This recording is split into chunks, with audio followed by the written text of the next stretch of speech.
श्रीमद्वेदान्तरामानुजयति कृपया नयिनीन्यतवारमो तत्सम्प्राप्तागमान्त विजयमनुगणं चित्तता पूर्णमक्रियं श्रीरङ्गनामानुजमुनिकरुणा लब्धमोक्षाश्रमन्तं सत्त्वस्थं श्रीवराहं यदि परमनघं देशिकं संशयामि वेदान्तलक्ष्मणमुनीन्द्रकृपार्थबोधं तत्पादयुग्मधरसीरुगभृङ्गराजं त्रय्यन्तयुग्मकृतभूरिपरिश्रमन्तं श्रीरङ्गलक्ष्मणमुनिं शरणं प्रपद्ये.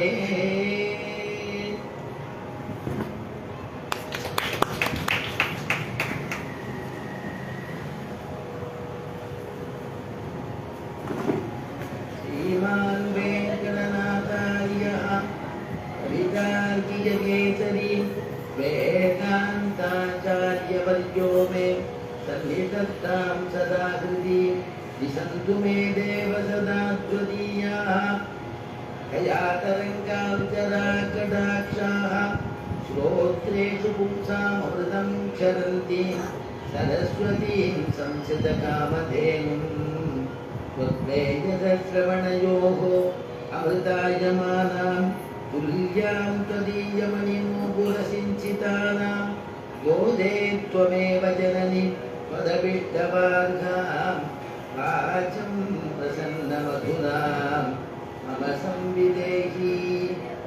वन्दे वृन्दावनचरं वल्लवीजनवल्लभं जयन्ती सम्पदं धाम वैजयन्ती विभूषणं नीलातुङ्गस्तनगिरितटी सुप्तमुद्बोध्य कृष्णं पादार्च्यं स्वं सुदिशदशिर सिद्धमध्यापयन्ती सोच्चिष्टायां सजनिगलितं यापदाकृत्य पुङ्क्ते गोदा तस्यै नमयितमिदं भूययेवास्तु भूयः. அன்னவயல் புதுவையாண்டாளரங்கற்கு பண்ணே திருப்பாவை பல்பதியம் இன்னிசையால் பாடி கொடுத்தாள் நற்பாமாலை பூமாலை சூடி கொடுத்தாளை சொல்லு. சூடி கொடுத்த சுடர் கொடியே தொல்பாவை பாடி அருள வல்ல பல்வளையாய் நாடி நீ வேங்கடவர்க்கு என்னை விதியந்தையும் மாற்றம் நாம் கடவா வண்ணமே நல்கு. வேயர் புகழ் வில்லி புத்தூராடி பூரம் மேன்மேலும் மிக விளங்க விட்டு சித்தன் தூய திருமகளாய் வந்தரங்கனார்க்கு சுடாய் மாலை முடிசூடி கொடுத்த மாதே நேயமுடன் திருப்பாவை பாட்டாரைந்தும் நீ உரைத்த தையொரு திங்கள் பாமாலை அயபுகழ் 143 அன்புடனே அடியேனே கருள் செய்தியே. அசாத்திய சாதக சுவாமின் அசாத்தியம் தவ கிம்பத ராமதூத கிருபா சிந்துனோ மத்காரியம் சாதய பிரபோ.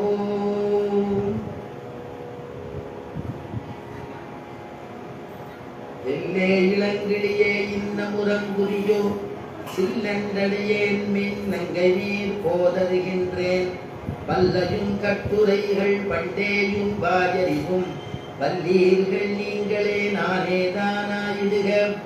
ஒல்லை நீ போதாய் உனக்கென்ன வேறுடையை எல்லாரும் போந்தாரோ போந்தார் போந்தெண்ணிக்கொள். வல்லானை ஒன்றானை மாற்றானை மாற்றடிக்க வல்லானை மாயனை பாடேலோ நெம்பாவாய்.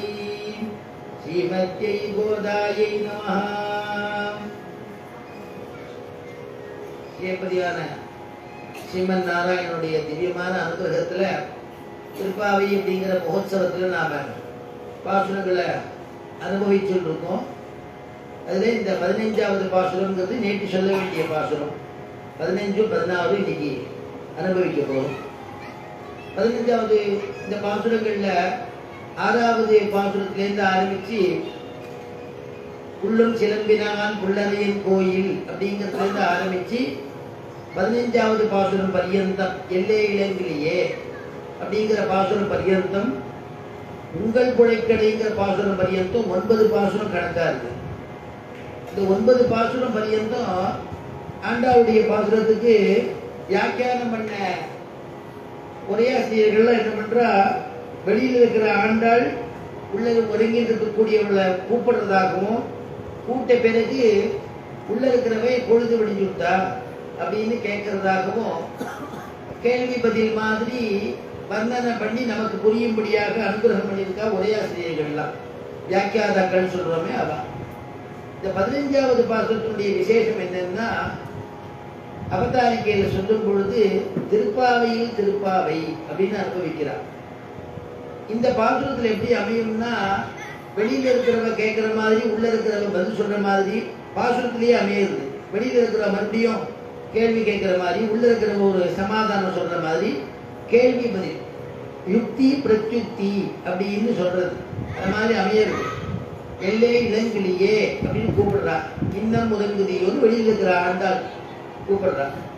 உடனே உள்ள இருக்கிறவ நீ எல்லே இளங்கிலேயே இன்னும் முதங்குதியோ சில்லென்றடியேன், சொல்லு பேச்சு பேசாத, நானே நங்கை மீர், நானே போதலை, நானே வர அப்படின்னு உன்னுடைய வல்லையும் கட்டுரைகள் உன்னை பத்தி எனக்கு தெரியாதா அப்படின்னு அவ கேட்கிற மாதிரியும், இல்லை நான் பெரியவள் இல்லை, வாக்குல நீ தான் பெரியவன், இவ ஒருத்தருக்கு ஒருத்தர் பேச்சுக்கு பேச்சு எதிர் பேச்சு பேசுற மாதிரி இது பாசுரமே அமையிறது.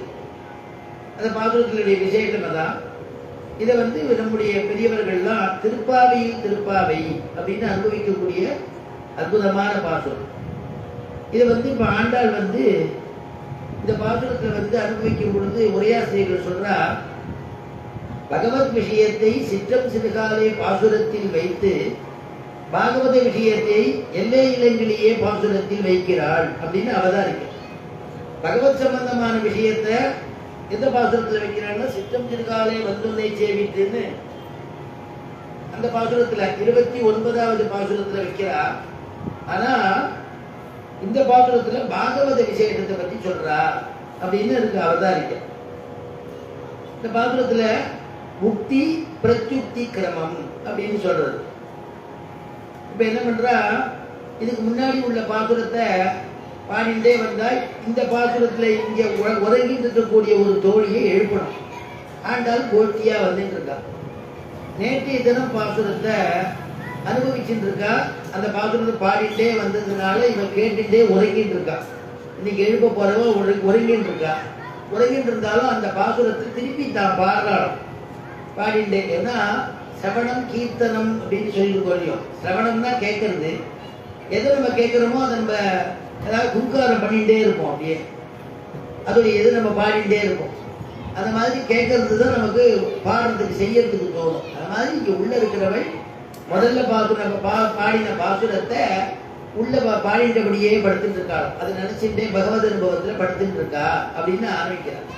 முதல் பாசுரத்துல இதுக்கு முன்னாடி பாசுரம் சொல்லும் பொழுது, எங்களை முன்னவும் எழுப்புவான் வாய் பேசும், எங்களை முன்னவும் எழுப்புவான் வாய் பேசும், நங்காய் எழுந்திராய் நானாதாய் நாவுடையாய், நங்காய் எழுந்திராய் நானாதாய் நாவுடையாய், சங்கொடு சக்கரம் ஏந்தும் தட கையல், சங்கொடு சக்கரம் ஏந்தும் தட கையன், பங்கைய கண்ணானை பாடலோரும் பாவாய், பங்கைய கண்ணானை பாடலோரும் பாவாய். இப்படி பாடிட்டே இருக்கா இல்லையா, உள்ள இருக்கிற பாடிட்டே இருந்தாலும் இதை கேட்டுட்டே வந்த ஆண்டாள் சொன்னா, அழகா பாடுறாளே இவள் நம்ம பாடினதை திருப்பி பாடுறா. அந்த திருப்பி பாடக்கூடிய சுபாவம் எதுக்கு யாருக்கு உண்டு அப்படின்னா கிளிக்கு தான் உண்டு. ஏன்னா நம்ம என்ன பேசுறோமோ அது திருப்பி பேசும்.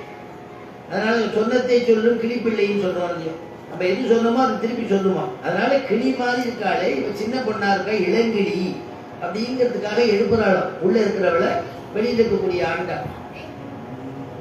எல்லே இளங்கிளியே எல்லே இளங்கிளியே இன்னும் உறங்குதியோ எல்லே இளங்கிளியே.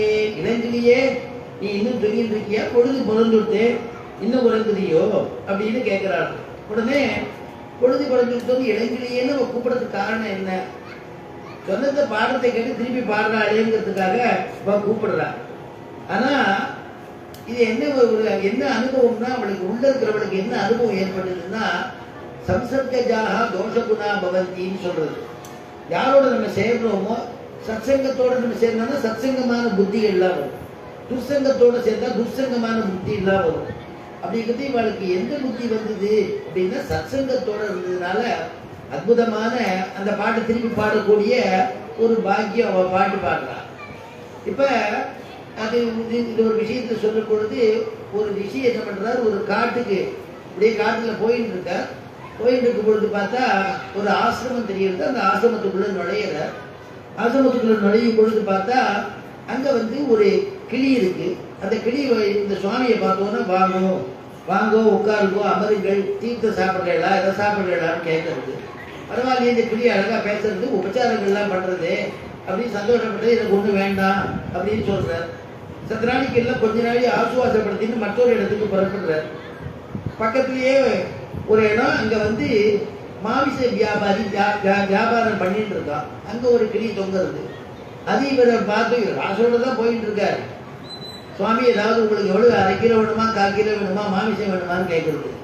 இப்படி கொத்தையா இருக்கு இந்த கிளி. அந்த கிளி இவ்வளவு வினயமா பேசிட்டேன்னு சரி இதுகிட்ட கேட்கக்கூடாது, அதுக்கிட்டே போய் கேட்போம்னா அந்த கிளிக்கிட்டே போய் அம்மா நீங்க 2 பேரும் 2 கிளியும் ஒரே மாதிரி இருக்கே, அது 2 பேரையும் பார்த்தாக்க ஒரே மாதிரி தெரியுது, நீங்க 2 பேரும் சகோதராளா சகோதரிகளா எப்படி அப்படின்னு கேட்கறது. உடனே அந்த கிளி சொல்றதுதான், ஆமா மாதாப்யேகா பிதாபியேகா மம தஸ்ய ச பக்ஷினஹ. எங்களுக்கு அம்மா அப்பா 2 பேரும் ஒண்ணுதான். மாதாப்யேகா பிதாபி ஏகா ஒண்ணுதான். ஆனா நான் யார்கிட்ட வளர்ந்தேன்னா என்ன இந்த முனிவர் என்ன கொண்டு வந்து என்ன வளர்த்த, நற்பண்புகள்லாம் சொல்லி வளர்த்த. அகம் முனி வீராணீதா தசாநீதோ கவாசனைஹி. என்னுடைய இந்த சகோதரனா அந்த கிளியை அவ எடுத்துட்டு போய் வளர்த்தான். அது அங்க வளர்றது. எது எது எது மூலமா நம்ம வளர்றோமோ அந்த குணங்கள் வருது. அதனால அகம் முனினா வச்சனம் சுனோனி, நான் முனியினுடையதான வச்சனங்கள்லாம் கேட்டுண்டு பகவத் சம்பந்தமான விஷயங்கள்லாம் கேட்டுண்டு பரவாயில்ல நான் உபச்சரிக்கிறேன். அவன் வேற விதமா இருக்கிறதுனால அந்த மாதிரி அவன் பேசுறான். பிரத்யக்ஷமே தத் பகதாபி திருஷ்டம் சம்சர்கஜா தோஷகுணா பவந்தி. யார் யாருக்கு யார் யாரோட சம்சர்க்கம் இருக்கோ அந்த மாதிரி தான் நமக்கு புத்தி வரும் அப்படிங்கிறத சொல்றது. தமிழ்ல சொல்றது ஒரு வார்த்தை, குலத்தளவே ஆகுமாம் குணம் அப்படின்னு சொல்றது. அவன் எப்படி பிறந்திருக்கோமோ என்னமோ அப்படிதான் நம்முடைய சம்சர்க்கங்கள் எப்படி இருக்கோ அப்படிதான் குணமும் நமக்கு வருமா அப்படின்னு சொல்றது. திருமங்கை ஆழ்வார் ஒரு கிளி வளர்க்கிறார். அற்புதமான கிளி, அழகான கிளி, பகவத் விஷயத்தை சொல்லி வளர்க்கிறார். முளை கதிரை குறுங்குடியுள் முகிலை மூவா மூகுலகும் கடந்தப்பால் முதலாய் நின்ற அளப்பரிய பாரமுதை அரங்கம் மேய அந்த நர்த்தம் சிந்தையானை விளக்கொடியை மரதகத்தை திருத்தங்காவில் வெக்காவில் திருமாலை பாட கேட்டு வளர்த்ததனால் பயன் பெற்றேன் வருக என்று மடக்கிளியை கைகூப்பி வணங்கினாளே. முளை கதிரை குறுங்குடியுள். ஆச்சரியமான ஒரு கிளியை திருமங்கையாழ்வார் வளர்த்தாராம். வளர்த்த உடனே அது திவ்யதேசத்துடைய திருநாமத்தெல்லாம் சொல்லுமா. குறுங்குடிங்குமா, திருக்குடந்தைங்குமா, ஸ்ரீரங்கம், திருவரங்கம்ங்குமா, இப்படியெல்லாம் மூவுலகும் கடந்த பால் முதலாய் நின்ற அளப்பரிய ஆரமுதை எல்லாம் வளர்த்த கிளி பகவன் நாமா சொல்லி அடிக்கடி பகவன் நாமா சொல்ல ஆரம்பிச்சுட்டான். திருமங்கை ஆழ்வார் என்ன பண்ணாரா, அந்த கிளியை பார்த்து வணங்கினார். ஏன் வணங்கினார்னா, அது எப்போ பகவன் நாமா சொல்ல ஆரம்பிச்சுட்டோ ஆரம்பிச்சதுக்கு அது பாகவதாள் அப்படின்னு நம்ம சொல்லணும்னு அந்த கிளியை கை கூப்பினாராம். அதனால வளர்த்ததனால் பயன் பெற்றேன் வருகை என்று வடக்கிளியை கை கூப்பி வணங்கினாளே அப்படின்னு கொண்டாடுறது. இப்ப இதை உள்ள படுத்துட்டு இருக்கிறவள் அவ என்ன அர்த்தம் பண்ணிக்கிறான்னா, நம்மளை கிளின்னு எப்படி இவன் கூப்பிட்டுருக்கலாம், வெளியில இருக்கிற ஆண்டால கிளின்னு எப்படி நம்மள சொன்னா, ஓஹோ கிளியினுடைய உடம்பு பச்சையா இருக்கும், வாய் சிகப்பா இருக்கும், அதனாலதான் நம்மளை கிளின்னு சொல்லியிருக்கா. அப்ப நான் கிருஷ்ணனோட இருக்கேங்கிறதுனால அந்த வார்த்தை சொன்னாலும், கிருஷ்ணனோட சேர்ந்து இருக்கும் பொழுது உடம்பானது பச்சை பசேன்னு பசுமையாக இருக்கும். கிருஷ்ணனை பிரிஞ்சு இருக்கும் பொழுது பிரிஞ்சிருக்கும் போது எப்படி இருக்கணும்னு ஆண்டாள் சொல்றா. கிருஷ்ணனோட சேர்ந்து இருக்கும் பொழுது உடம்பு பசுமையா இருக்கும், வாயில போகமான வஸ்து வெத்தலை பாக்கெல்லாம் போட்டுக்கிறதுனால வாய் செவந்து இருக்கும். நான் கிருஷ்ணானுபவம் பண்ணிட்டு இருக்கேன் அப்படிங்கிறதுனால அப்படி சொல்றா அப்படின்னு நினைச்சுட்டா உள்ள இருக்கிறவன். இவன் விரகதாபத்தோட இருந்தா எப்படி இருக்கணும், நாச்சியார் திருமொழியில ஆண்டாள் சொல்றா, மாசுடை உடம்பொடு தலையுள்ளவி வாய் புறம் வெளுத்து ஒரு போதும் உண்டு, மாசுடை உடம்பொடு தலையுள்ளவி வாய் புறம் வெளுத்து ஒரு போதும் உண்டு, தேசுடை திரளுடை காமதேவா நோக்கின்ற நோன்பினை குறிக்கொள் கண்டாய், மாசுடை உடம்பொடு தலை உளறி. மாசுடை உடம்பொடுன்னா தன்னுடைய காதலனை கிருஷ்ணனை பிரிஞ்சுட்டதான காதலி எப்படி இருக்கணும், அழுக்கா இருக்கணும். ஏன்னா சீதை அப்படித்தானே ராமனை பிரிஞ்சுட்டு கஷ்டப்பட்டா, ஏற்கவே நீ தரைங்கிறா ராமாயணத்துல எழுதிச்சே. என்னைக்கு வஸ்திரம் எந்த வஸ்திரம் உடுத்திட்டு இருந்தாலும் அந்த வஸ்திரத்தை மாத்திக்கிறியா, அந்த வஸ்திரத்தோடையே இருந்தாலும் சீதா பிராட்டி. அதனால கண்கள்ல நீர் மல்கி அந்த கண்ணெல்லாம் ராமா ராமான்னு நினைச்சு கதறி அழுது அந்த கண்ணீர்கள்லாம் புடவையில நனைஞ்சு புடவையெல்லாம் ஈரமா இருந்ததுங்கிறா. புடவையெல்லாம் ஈரமா இருந்தது, அழுக்கு வஸ்திரமா இருந்தது, ஆகாரம் உட்கொள்ளாதனால மெலிந்த உடம்பா இருந்தது. அப்படி எல்லாம் நான் பார்த்தேன்னு ஆஞ்சநேயன் சொல்ற. அப்படி இருக்கிறதுனால அவன் சீதை அப்படிங்கிறத நான் கண்டுபிடிச்சேங்கிறது.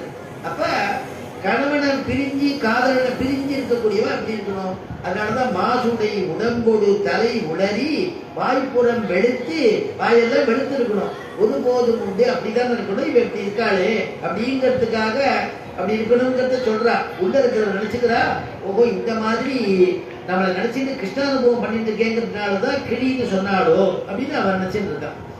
ஆனா ஆண்டாள் கேட்கிறா, இன்னும் உறங்குதியோ, இன்னும் உறங்கிட்டு இருக்கியே, பொழுது விடுத்துட்டு இத்தனை பாகவதால் நிக்கிறாள், பாகவதால் இடத்துல நீ அபச்சாரப்படலாமா, அவளை நீ வரவேற்று அவளுக்கு ஆசனம் கொடுக்க வேண்டாமா, இல்ல அவளை காக்க வைக்கலாமா, நீனும் கூட புறப்படணும் இல்லையோ அப்படின்னு கேட்கிறான்.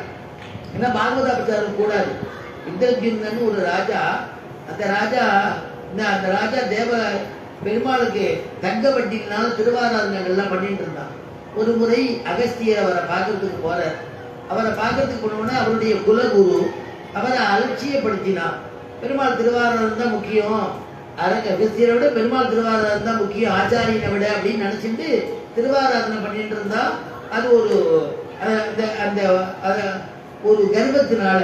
உடனே அதை பார்த்த அகஸ்தியர் கொஞ்ச நாடி கொஞ்சம் வெயிட் பண்ணி பார்த்தார், கொஞ்சம் தாமசமா இருந்து பார்த்தார். அவன் திரும்பி பார்க்குற மாதிரி தெரியல. அகஸ்தியருக்கு கோபம் வரவே, அப்பா நீ எப்போ உனக்கு தனம் இதெல்லாம் இருக்கு, ஐஸ்வர்யங்கள் இருக்குன்னு எப்படி மமதையோட நீ மதம் முடிச்சிருக்கியோ, எந்த மிருகத்துக்கு மதம் பிடிக்குமோ அந்த மிருகமா நீ போக கிடவுதுன்னு. மதம் யாருக்கு பிடிக்கும், யானைக்கு பிடிக்கும்.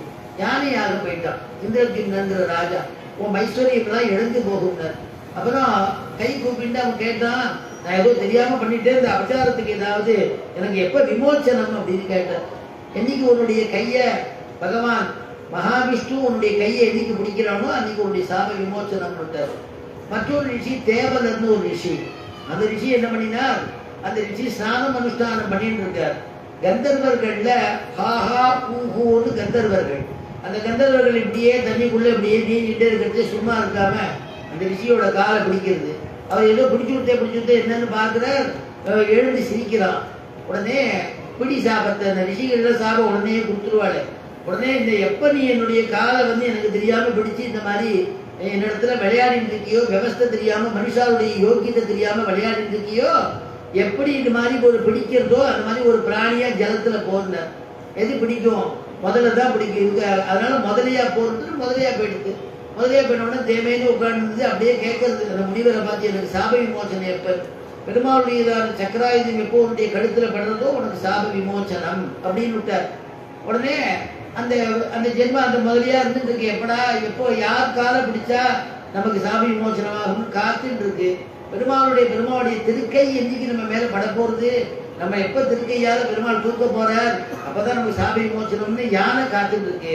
பகவான் பார்த்தா எல்லாருடைய ஹிருதயத்துக்கும் அவர் ஹிருதயத்துக்குள்ளேயும் அவன் தானே வாசம் பண்றான். சர்வாந்தரியாமின்னு அவனுக்கு தானே பேரு. அதனால அப்பேற்பட்ட பகவான் என்ன பண்றான்? புருஷோத்தமன் இந்த யானைன்னு சொல்லக்கூடிய கஜேந்திரன் அந்த முதலை ரெண்டுத்தையும் ஒரே சமயத்துல போய் அவதாரம் பண்ணி 2 பேருடைய சாப விமோசனம் பண்ணணும்னு முடிவு பண்ணிட்டான். பொய்கை நதிக்கு யானை இறங்கிட்டு ஜலதாகம் ஒரு கூட்டமா இருந்தது, எல்லாம் இறங்கிட்டு தாமரை தடாகம் உள்ள இறங்கின உடனே அந்த அந்த பொய்கை நதியில தான் முதல்ல இருக்கு. எத்தனையோ ஒவ்வொரு யானைக்கு 4 திருவடி இருக்கு. எந்த திருவடியை பிடிச்சா எந்த யானையை பிடிச்சா தன்னுடைய சாபம் விமோசனமாகும்னு தெரிஞ்சுட்டு அந்த திருவடியை பிடிச்சுதான் முதல்ல. அதனால எப்பதான் சாப விமோசனம் எல்லா இடத்துலயும் அந்தரியாமியில பகவான் இருக்காங்க இல்லையா. ஒரு குருநாதரை கொடுக்கணும்னாலும் குருநாதரை காமிக்கக்கூடியவன் பகவான் தானே. குருநாதரத்துல போய் இந்த சிஷ்யம் வருவான் அவனுக்கு சொல்லிக் கொடு அப்படின்னு சொல்லி கொடுக்கறது அந்தரியாமி தானே. 2 பக்கமா இருந்து பகவான் தானே அனுகிரகம் பண்றான். ஒரு மாடு ஒரு 15 மாடு 20 மாடு ஒரு கொட்டியில கட்டிருக்கு அப்படின்னா மற்றொரு கட்டியில பார்த்தா ஒரு கொட்டியில இந்த மாடு பால் கறந்த உடனே கண்ணுக்குட்டியை பிடிச்சி கொண்டு போய் அது கட்டிடுவா. அதுக்கப்புறமா மறுநாள் காலம்புற பால் கறக்கச்சே அந்த கண்ணுக்குட்டியை விடும் பொழுது எத்தனையோ தாய் மாடுகள் இருந்தாலும் அந்த கண்ணுக்குட்டி தன்னுடைய தாய் எது அப்படின்னு பார்த்துட்டு போய் பாலை ஊட்டுறதோ அந்த தாயும் பாலை கொடுக்கறதோ. அந்த மாதிரி பகவான் நம்மளை எத்தனையோ ஜீவகோடிகள் லோகத்துல பிறந்துட்டாலும் யார் யாருக்கு என்ன விவஸ்தை பண்ணணும், யார் யாருக்கு எப்படி ஐஸ்வர்யங்களை கொடுக்கணும், யார் யாருக்கு என்னென்ன கொடுக்கணுங்கிறத பகவான் யோஜனை பண்ணி அத்தனை பேருக்கு நடத்துறானோ. யாராலையும் நடத்த முடியாத ஒரு வாழ்க்கையை பெருமாள் நமக்கு கொடுத்து அப்படி நடத்தின்னு வரான்னா அத்தியாச்சரியம் இல்லையா. அதனால ஒரே அவதாரத்துல அந்த யானை அப்படி கத்தும் பொழுது முதல்ல காலை பிடிச்சு விடுத்தேன்னு கத்தும் பொழுது தன்னுடைய பலத்தினால அது மீண்டும் வந்துள்ளான்னு நினைச்சது தப்பிக்க முடியல. பந்துக்கள் கூடையே யானையெல்லாம் கூட்டம் கூட்டமா வாழும். அந்த கூட இருக்கிற யானையெல்லாம் ஹெல்ப் பண்ணிட்டு எல்லாரையும் கேட்டுது, எல்லாரும் துருக்கியை பிடிச்சி இழுத்துது. அதால இழுக்க முடியல. பலவிதமா பல வருஷங்களா அதை அவதிப்படுற மாதிரி ஆயிடுத்து. பந்துக்கள்லாம் அடுத்த வேலை ஆகார வேணுமே எல்லாம் கிளம்பிடுத்து. அப்ப யாரும் நமக்கு இல்லை, நம்மாலையும் நம்ம காப்பாத்திக்க முடியல, பந்துக்களும் காப்பாத்தலை அப்படின்னு நினைக்கும் பொழுது அந்த யானைக்கு தோணித்தான் நமக்குன்னு ஒருத்தன் இருக்கான், பரமாத்மா தான் நமக்கு கதி, அவன் தான் காப்பாற்றுவான் அப்படின்னுட்டு ஆதி மூலமே அப்படின்னு கத்திட்டு உடனே பகவான் எத்தனையோ பேர் இருந்தா கூட யாரும் நான் ஆதி மூலம் இல்லை நான் ஆதி இல்லேன்னுட்டா. இந்திராதி தேவதைகள்லாம் பிரம்மா நான் இல்லேன்னுட்டா. யார் வந்தான்னா ஈஸ்வரனான எம்பெருமான் சர்வோத்தமனான எம்பெருமான் கருடாரூடமா வந்து இந்த யானையை இத்தனை வருஷமா கஷ்டப்படுத்திட்டு இருக்கிற முதலியுடைய கழுத்துல சக்கரத்தை பிரயோகம் பண்ணான். முதல் யானையுடைய கையை பற்றினால் சாபத்தை நீக்கினான்கிறார் திருமங்கை ஆழ்வார். மீனமர் பொய்கை நாள் மலர் கொய்வான், மீனமர் பொய்கை நாள் மலர் கொய்வான், வேட்கையினோடு சென்றிடிந்த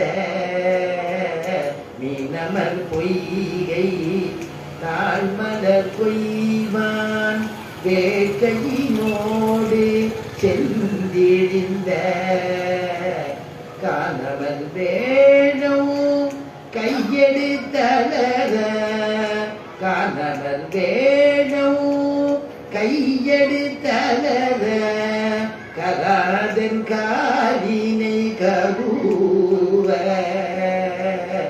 ஆனையின் தூயனம் தீர குளூர்ந்து, ஆனையின் தூயனம் தீர குளூர்ந்து சென்று நின்றாழி தொட்டானை. தேனமர் சோலை மாடமாமயிலை தேனமர் சோலை மாடமாமயிலை திருவல்லிக்கேணி கண்டேனே திருவல்லிக்கேணி கண்டேனே. ஆழ்வார்களுடைய விசேஷம் என்னன்னா அந்த அவதாரத்தை நம்ம இப்ப பார்க்க முடியும்னா இப்ப போனா பார்க்கலாம், திருவல்லிக்கேணியில பார்க்கலாம், இப்ப போனா அந்த திவ்யதேசர் திருநாகையில பார்க்கலாம், இப்ப போனா ஸ்ரீரங்கத்துல பார்க்கலாம். நமக்கு காமிச்சு கொடுக்கக்கூடியவா தான் நம்முடைய ஆழ்வார்கள். அப்ப நடந்தது இப்ப நடந்தது மாதிரி அந்த பெருமாள் யார் முடிச்சாலும் காமிச்சு கொடுப்பாளாம். அப்படிப்பட்டதான அப்படி ஏன் அந்த மாதிரி ஆச்சு அப்படின்னு சொன்னா பாகவத அபச்சாரம். பாகவத அபச்சாரம் படக்கூடாது. அதனால இங்க ஆண்டாள் சொல்றா, பாகவத அபச்சாரம் படாதே, சீக்கிரம் எழுந்து வெளியில வா. இத்தனை பேர் இருக்கோமே, உள்ள இருக்கிற சொல்றா சில்லென்றடையே மீன் சுல்லு பேச்சு பேசாதன்னு சொல்றோம். சொல்லுன்னு பேசாத, அதான் சில்லென்றடையே மீன் நங்கரி மீன் போதருகின்றேன். நானே வந்துடுறேன், நானே கண்ணனை பிரிஞ்சு நான் விரகதாபத்தில் இருக்கேன், நீ மாதிரி நீ சொல்லுன்னு பேசுறியேங்கிறா. உடனே அவா சொல்றா, வெளியில இருக்கக்கூடிய ஆண்டாள் சொல்றா, வல்லையூன் கட்டுரைகள் பண்டேயும் வாயிலும். அம்மா உன்னை பத்தி எனக்கு தெரியாதா? நீ எப்பேற்பட்டவன், பேச்சுக்கு பேச்சு வாய்க்கு வாய் பேசுகிறிய நீ. வல்லையூன் கட்டுரைகள் பண்டே உன் வாயிலும், எப்பயோ எனக்கு தெரியும், பண்டேயும் வாயிலும் அப்படின்னு சொல்றா. எப்பயோ தெரியும் உன்னை பத்தி, சண்டைக்கு வராதுங்கிறா. உள்ள இருக்கிறவ சொல்றா, என்ன என்ன என்ன அப்படி சொல்றே, நீங்க மட்டும் யோக்கியதமா? வல்லீர்கள் நீங்களே, நீங்க தான் வல்லீர்கள், வல்லீர்கள் நீங்களே, வல்லீர்கள் நீங்களே, நானே தானாயிடுக. வல்லீர்கள் நீங்களே, நீங்கள் தான் வல்லீர்கள், எல்லாத்துலையும் பேச்சுறதெல்லாம் வென்றுடுவீர்கள் அப்படின்னு சொன்னா, அப்புறம் அவளுக்கு தோணித்தா உள்ள இருக்கிறவளுக்கு, வல்லீர்கள் நம்ம பேச்சுக்கு பேச்சு அவளுக்கு போட்டி போட்டுட்டே இருக்கோமே, அதனால நம்ம போட்டி போட வேண்டாம். நம்ம என்ன பண்ணணும், நம்ம தான் தப்பு பண்ண மாதிரி இருந்தா இருந்துட்டு போறது, நானே தான் ஆயிடுக, நானே தப்பு பண்ண மாதிரி இருக்கட்டுமே அப்படின்னு உடனே நானே தப்பு பண்ண மாதிரி இருக்கட்டுமே, நானே தான் ஆயிடுக அப்படிங்கிறா உள்ள இருக்கிற தோழி. இதுக்கு அடியனுடைய குருநாதர் சொல்லுவார், இது உயிர்நாடியான பதம், இந்த பதம் உயிர்நாடியான பதம்னு சொல்லுவார். காலக்ஷேபம் கிரகிச்சுக்கத்தேன். அப்ப என்னன்னா ஸ்ரீ வைஷ்ணவ லட்சணம் பேசப்படுகிறது அப்படின்னு இதுக்கு வியாக்கியானத்துல எழுதுறான். வைஷ்ணவ லட்சணம்னா என்னன்னா, யாராவது ஒருத்தர் திட்டினா அதை பதிலுக்கு நம்ம திட்டி சண்டை போட்டுட்டே இருக்கக்கூடாது. ஏன்னா இங்க சாஸ்திரம் என்ன சொல்றதுன்னா, யாராவது ஒருத்தர் வைதார்னா வையப்படுபவன் பாவத்தை வைதவன் ஏற்கிறான் அப்படின்னு சாஸ்திரம். யாராவது ஒருத்தர் வெஸ்டோன்னா யாரு திட்டு வாங்குறாளோ பாவத்தை இவனுக்கு வந்துடும் அந்த பாவம் அப்படின்னு இருக்கு. அதனால இங்க வைஷ்ணவ லட்சணம் என்னன்னா, யாராவது திட்டினா கூட அவள் இடத்துல நாம மறுபடியும் பேசி திட்டி சண்டையை பெருசு பண்ணக்கூடாது. கை கூப்பிட்டு இன்னைக்கு பிராப்தம் இதுதான் அப்படின்னு கை கூப்பிட்டு பெருமாள் பிரதட்சமா பண்ணிட்டு ஆத்துக்கு வந்துடணும். அவளை பெருமாள் பார்த்துப்பார் அப்படின்னு மனசுல நினைச்சுக்கணும், சத்தமா சொல்லப்படாது. மறுபடியும் அப்புறம் அவ சொல்லுவா எனக்கு பெருமாள் இல்லையாப்பா. அதனால கை கூப்பிட்டுமா. ஏன்னா இதுக்கு ஒரு திஷ்டாந்தத்தை காட்டுறார் நம்முடைய பூர்வாச்சாரியெல்லாம். பரதாழ்வான் என்ன பண்ணினார், சக்கரவர்த்தி திருமகன் 14 வருஷம் மரத்துக்கு போயிட்டான்னு கேள்விப்பட்டார். கைகேயி சொன்னதை கேட்டு துடிச்சு போனான் பரதன். அம்மா நான் உன்னை எதுவுமே ராஜ்யமெல்லாம் கேட்கவே இல்லையேம்மா, இப்படி பண்ணிட்டியே காரியம், என்ன இந்த லோகமெல்லாம் இழுக்கா பேச போறதே அப்படின்னு துடிச்சவன். அதுக்கப்புறம் என்னாச்சு, அவனுக்கு தோணித்தான், சரி இனிமே நம்ம அம்மாவையும் திட்ட வேண்டாம், அப்பாவையும் சொல்ல வேண்டாம், யாரையும் சொல்ல வேண்டாம், இந்த கேள்வி 2 வரங்கள் கொடுன்னு கேட்டாலே கூணி மந்தரை அவளையும் பிழை சொல்ல வேண்டாம். நான் இன்னைக்கு ராமன் மனத்துக்கு போனா 14 வருஷம் மனத்துக்கு போனான்னா அதுக்கு காரணம் என்னுடைய பாபம் உண்டானோம் பரதன். நான் பண்ணின பாபம் தான், அதனாலதான் 14 வருஷம் என்னாலதான் ராமன் சக்கரவர்த்தி திருமகன் 14 வருஷம் காட்டுக்கு போகும்படியா ஆயிடுச்சு அப்படின்னாராம். அதான் நானே தான் ஆயிடுக வைஷ்ணவ லட்சணம் அப்படின்னு சொல்றார். பராசரப்பட்டர் அப்படிங்கிற ஒரு மகா ஸ்ரீரங்கத்துல எழுந்தோடி இருந்தா அடிக்கடி காலக்ஷேபாதிகள்லாம் சாதிப்பார். திருவாய்மொழிகள் போன்றதான கிரந்தங்கள், பூர்வாச்சாரிய கிரந்தங்கள், சந்திரபுஷ்கரணியில புண்ணிய மரம் இருக்குது. புண்ணிய மரத்தினுடைய நிழல்ல சிஷ்யாளுக்கெல்லாம் காலக்ஷேபம் சாதிப்பார். அவர் ஒரு பெரிய மகான். அவரை போய் ஒரு சிஷ்யன் பிடிக்காதவன், அவன் வெய்தான். அதுக்காக அவர் அந்த பராசர பட்டர் என்ன பண்ணாரோ அவனை கூட்டு அவனுக்கு மாலையை போட்டு சால்வை எல்லாம் போச்சு அவனுக்கு ஏதோ செலவுக்கு கையில பணத்தை கொடுத்து போயிட்டு வாழ்ந்தாராம். சிஷ்யா எல்லாம் கேட்கிறா, சுவாமி தேவரீர் எப்படி வெய்தானே அவனுக்கு போய் இவ்வளவு உபகாரம் பண்ணி உபச்சாரங்கள் எல்லாம் பண்றேன். இல்லப்பா நான் நம்பெருமாள் இடத்துல போய் சரணாகதி பண்ணிட்டேன். பெருமாளுக்கு சரணாகதி பண்ணிக்கச்சு நான் அபராதம் பண்ணவன், நான் அபராதி, நான் இவ்வளவு பாவம் பண்ணிருக்கேன்னு சொல்லிட்டு தான் சரணாகதி பண்ணிக்கணும். சரணாகதியுடைய லட்சணம் ஆழ்வாரை நமக்கு காமிக்கிறார். திருமங்கை ஆழ்வார் போன்றதான ஆழ்வார்கள்லாம் நமக்கு காமிக்கிறார்.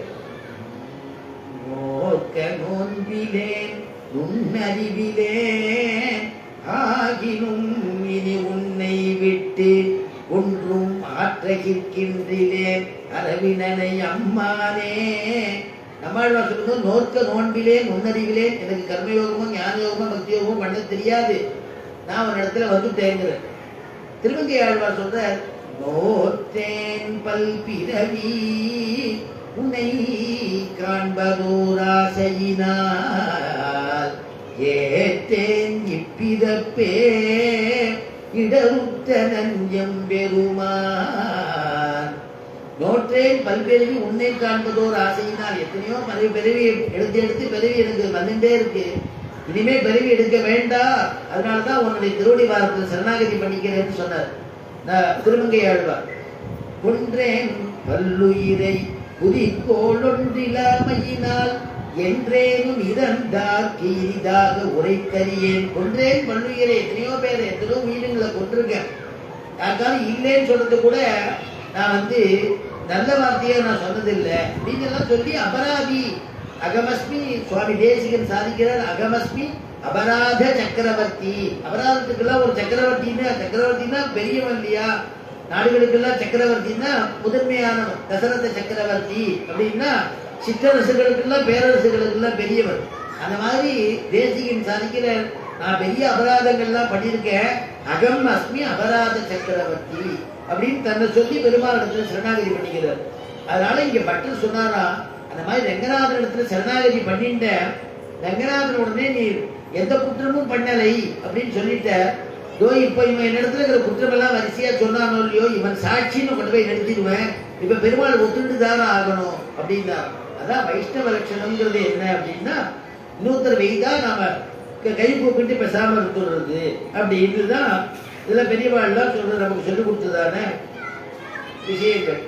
சுவாமி தேசிகன் சாதிக்கிறார், பாகவதால எப்படி கொண்டாடணுங்கிற, அபிமத வஸ்துக்கள் போலே சந்தன குசுமாதிகள் போலே பாகவதால எப்படி பூஜிக்கணும்னா, அபிமத வஸ்துக்கள் நமக்கு பிடிச்சதான வஸ்து எப்படி கொண்டாடுவோமோ அந்த மாதிரி ஜாக்கிரதையா பார்த்துப்போமோ, அந்த மாதிரி பாகவதால இடத்துல அவ்வளவு பிரியமா இருக்கணுமா. அதனால பாகவதால இடத்துல அவன் ஏதாவது வேற யாராவது குரூரமான வார்த்தை பேசினா கூட அவன் இடத்துல அஞ்சலி பண்ணி பொறுமையா இருந்து அப்படி இருக்கிறது தான் வைஷ்ணவ லட்சணம்ங்கிறது. சுக்ரீவன் இடத்துல ஒரு கிஷ்கிந்தா காண்டத்துல காமிக்கிறார், ராமாயணத்துல சுக்ரீவன் 4 மாசம் கழிச்சு நீ வாழ்றா, 4 மாசம் கழிச்சு மாரிக்காலம் முடிஞ்சு வரல, அன்னைக்கு நம்ம அந்த கதை அனுபவிச்சோம்.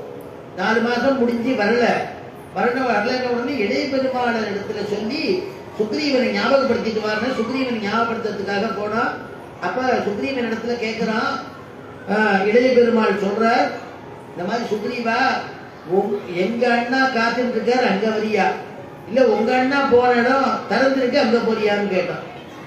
ஏன்னா அவன் அண்ணா அவன் வாலி போய் சேர்ந்துட்டான், நீ இங்க வரலன்னா உன்னை வதம் பண்ணிடுவேன், இல்ல இங்க வரியா எங்க அண்ணா கூப்பிடுற வரியான்னு கேட்டான். 2 விஷயம்தான்.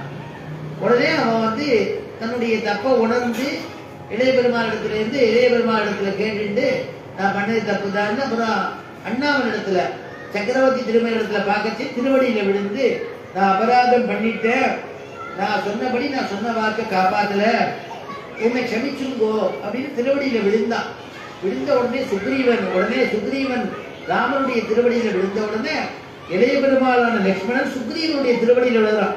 அண்ணாவின் இடத்துல இருக்கக்கூடியதான எங்களுடைய அண்ணா சக்கரவர்த்தி திருமகன் ராமனிடத்தில் இருக்கக்கூடிய ஒரு பிரேமையினாலேயோ அவரிடத்தில் இருக்கக்கூடிய ஒரு பக்தியினாலேயோ ஏதோ ஒரு 2 வார்த்தை ஏதாவது நான் பேசியிருந்தேன்னா என்ன பண்ணிச்சிருப்போன்னு சுக்ரீவன் இடத்துல திருவடி வாரத்தில் இளைய பெருமாள் விடுறாராம். உடனே சுக்ரீவன் என்ன பண்ணா, நானும் தகாத வார்த்தை ஏதாவது பேசியிருந்தா என்ன மன்னிச்சுக்கணும்னு இளைய பெருமாள் திருவடியில் விடுறாள். அதுதான் இங்க காமிக்கக்கூடிய என்னன்னா வைஷ்ணவ லட்சணம். அதனால வைஷ்ணவ லட்சணம்னா என்னன்னா இப்படி ஒருத்தருக்குள்ள ஒருத்தர் சேவிக்கிறது. அந்த சேவிக்கிறது அவளுக்கு போய் சேரல, அந்தரியாமி இருக்கக்கூடிய பகவானுக்கு போய் சேர்றது. அந்தரியாமி இருக்க பகவானை நம்ம சேவிக்கிறோம். அப்படி பரஸ்பரம் ஒருத்தர் விழுந்து தன்னுடைய குற்றத்தை ஏத்துக்கிறாளோ அதுதான் இங்க ஆண்டாள் வந்து ஆச்சரியமா சொல்றா. நானே தான் ஆயிடுக அப்படின்னு ஒரு பதத்தினால சொல்றா. உடனே வெளியில இருக்கிறவ சொல்றா, ஒல்லை நீ போதாய்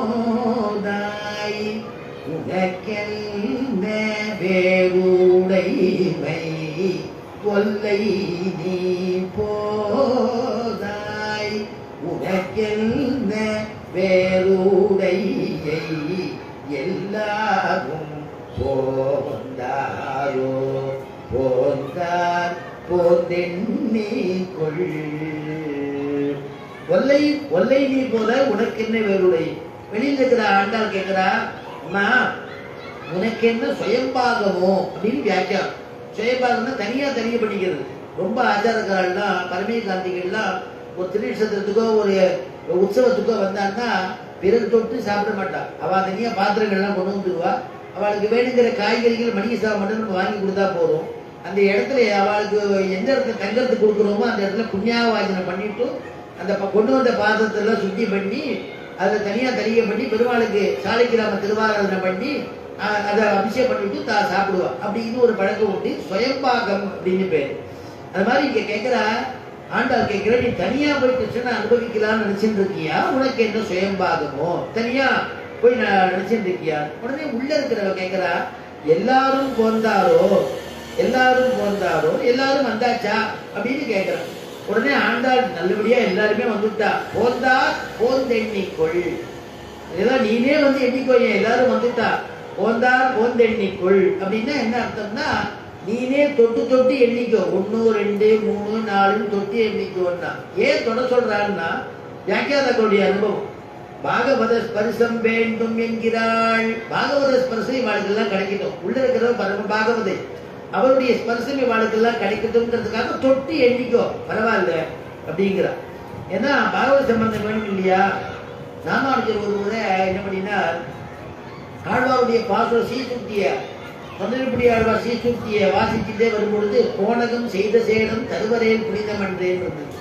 பாகவதாருடையதான சேஷாம்சம் கிடைச்சதுன்னா விசேஷமாச்சே. ஒரு சமயம் அவர் திருக்கச்சி நம்பிகள் காஞ்சிபுரத்துல தீர்த்த சேர்த்து கைங்கரியம் பண்ணிட்டு இருந்தார் ராமானுஜர். அப்ப திருக்கச்சி நம்பிகளிடத்து மானசீகமா அவர் ஒரு ஆச்சாரி தான் நினைச்சிட்டு இருக்கார். குழந்தையிலேருந்து அவரை பார்த்துட்டு இருக்கார். ராமானுஜர் குழந்தையா இருக்கும் பொழுதே அந்த திருக்கச்சி நம்பிகிட்ட பெருமாள் கதையெல்லாம் கேட்பார். அப்படியே பழகிட்டு இருக்கார். அவர் ஒரு முறை நம்ம மாத்துக்கு நம்முடைய குடிசைக்கு மகான்கள்ல குடிசைன்னு தான் சொல்லுவா. நம்ம வந்து உங்களுடைய திருமாளிகைக்கு வரும். திருமாளிகைக்கு எப்ப வரும் நம்ம கேட்கணும். உபச்சார வார்த்தை, வைதிக வார்த்தை. அடியுடைய குடிசைக்கு அமுது செய்யறதுக்கு எழுந்துள்ளணும்னு பிரார்த்திச்சார். ஆகட்டும் ஆகட்டும்னா ஒரு நாள் கண்டிப்பா நீங்க வந்துதான் ஆகணும். திருக்கச்சி நம்பிகளை ராமானுஜர் கூட்ட பிரார்த்திச்சார். உடனே ஆகட்டும்னர். பெருமாள் கோயிலேருந்து கைங்கரியம் பண்ணிட்டு ஆத்துக்கு போயிட்டு மறுபடியும் அடுத்த கைங்கரியத்துக்கு போகும் பொழுது அதை பார்த்துட்டு திருக்கச்சி நம்பிகள் ஆத்துக்கு வந்தார். அவருடைய ராமானுஜருடைய திருமாளிகைக்கு தேனிகள் தான் இருந்தா. இந்த மாதிரி அவர் கைங்கரியத்துக்கு போயிருக்காரு. இல்ல அவர் உங்களை வந்தா உங்களுக்கு அண்ணன் சமர்ப்பிக்க சொல்லிட்டா நீங்க உட்கார்ந்து சாப்பிடுங்கன்னு அவர் எழுந்துள்ள பண்ணி சரசுத்தி பண்ணி வைதிக கிரமமா அமுதி செய்தார். அமுதி இட்டாலும் அமுதி இட்டுட்டு அவர் கிளம்பிட்டார். அப்புறமா பிறகு ராமானுஜர் ராமானுஜர் வரத்துக்குள்ள அத்தனை பாத்திரத்தையும் மீதி இந்த சேஷம் எல்லாம் வெளியில சேர்த்துட்டு தானும் ஸ்நானம் பண்ணி புதுசா தனிய பண்ணிட்டு இருந்தாலும் ராமானுஜர் கேட்டார், என்ன புதுசா தனிய பண்ணிட்டு இருக்கியம்மா? ஏன்னா அவர் வந்துட்டு போலியா, அவர் வந்துட்டு போயிட்டாரு. இல்ல அவர் வந்துட்டு போயிட்டார், நம்ம வந்து புதுசா தனிய பண்ணிட்டு இருக்க, நீங்க திருவாராதனை பண்ணி அம்சம் விட்டு நம்ம சாப்பிட்டுக்கலாம்னு அப்படின்னு. அப்ப ராமானுஜர் நினைச்சாரா, அவர் வேற விதமா நீ நினைக்கிறே தவிர அவர் வந்து பரம பாகவதோத்தமன்னு உனக்கு மனசுல எண்ணம் தோணலையான்னு கேட்டார். அந்த பாகவத சேஷம் வேணும்னு நினைச்சிட்டு இருந்தாரோ ராமானுஜர். அதனால அவர் சாட்ட மீதிய போனகம் செய்த சேடம் தருவரே புனிதம் என்றே அப்படின்னு அது நமக்கு கிடைக்கலையேன்னு வருத்தப்பட்டார். அந்த மாதிரி பாகவத சேஷம் வேணும் இல்லையா. பாகவத சேஷம்னு ஒண்ணு, பாகவத ஸ்பர்சம்னு ஒண்ணு. ஸ்பர்சம்னா தொடருது. பாகவத கட்டாட்சம்னு ஒண்ணு. பாகவதால் கட்டாட்சிச்சுட்டா அற்புதமான கட்டாட்சத்துல குழந்தை பிறக்குமா.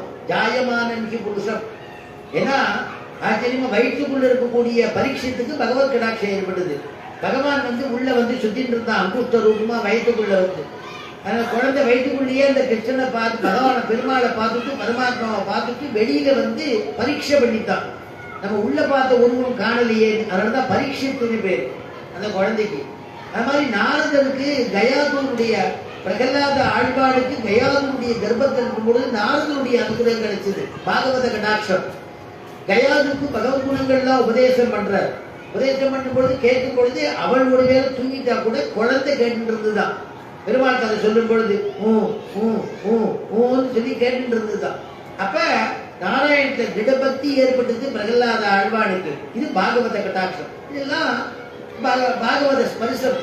பரம மகான்கள் நம்மள அப்படி கை தொட்டு அப்படி அழைச்சா அந்த ஸ்பர்சம் நமக்கு கிடைச்சதுன்னா பெரிய பாக்கியம். அவ தடவி கொடுப்பா நமக்கு, அவ சிரசி மேல கை வைப்பா, நல்லா வரட்டும், கேவமா இருக்கணும்பா, ரெண்டு கையாலையும் தொடுவா. அப்படின்னா பாகவதால் தொட்டுட்டான்னா நமக்கு பெரிய பிராப்தம், அது அமோகம், அது யாருக்கும் கிடைக்காத ஒண்ணுன்னு நினைக்கணும். அதனால பாகவத ஸ்பர்சம். அதனால நீனே எல்லாரையும் தொட்டி எண்ணிக்கோங்கிறாள். உடனே நான் எழுந்து வரேன், நான் எழுந்து செய்ய வேண்டியது என்ன அப்படின்னு கேட்கிறா உள்ள இருக்கிறவன். வல்லானை கொன்றானை மாற்றாரை மாற்றடிக்க வல்லானை மாயனை பாடேலோ. வல்லானை கொன்றானை அப்படின்னா வலிய பிரசானை வல்லானை, ரொம்ப வலிமை உடையதான யானை, குமலையா பீட்டம்ங்கிற யானைய கம்சனை வதம் பண்ணக்கூடிய காலத்துல கிருஷ்ண பரமாத்மா யானையை வதம் பண்ணினா, அப்புறம் யானை பாகனை வதம் பண்ணினா, அப்படி வதம் பண்ணிட்டு போறது மன்னர்கள்லாம் வதம் பண்ணினா, கடைசியில கம்சனை வதம் பண்ணினா. அதனால அப்பேற்பட்டதான யானை குமலையா பீட்டம் யானையை வதம் பண்ணினதான அந்த கிருஷ்ணனை நம்ம பாட வேண்டாமா? கண்ணன் கடலினை நன்னும் மனமுடையீர், கண்ணன் கடலினை நன்னும் மனமுடையீர், என்னும் திருநாமம் திண்ணம் நாரணமே. கண்ணன் கடலினை நன்னும் மனமுடையீர், என்னும் திருநாமம் திண்ணம் நாரணமே. நாரணனௌமான் பாரணன் காணல், நாரணனௌமான் பாரணன் காணல், பாரணம் தோலைத்த காரணம் தானே, பாரணம் தோலைத்த காரணம் தானே. கண்ணன் கடலினை நன்னும் மனமுடையீர்.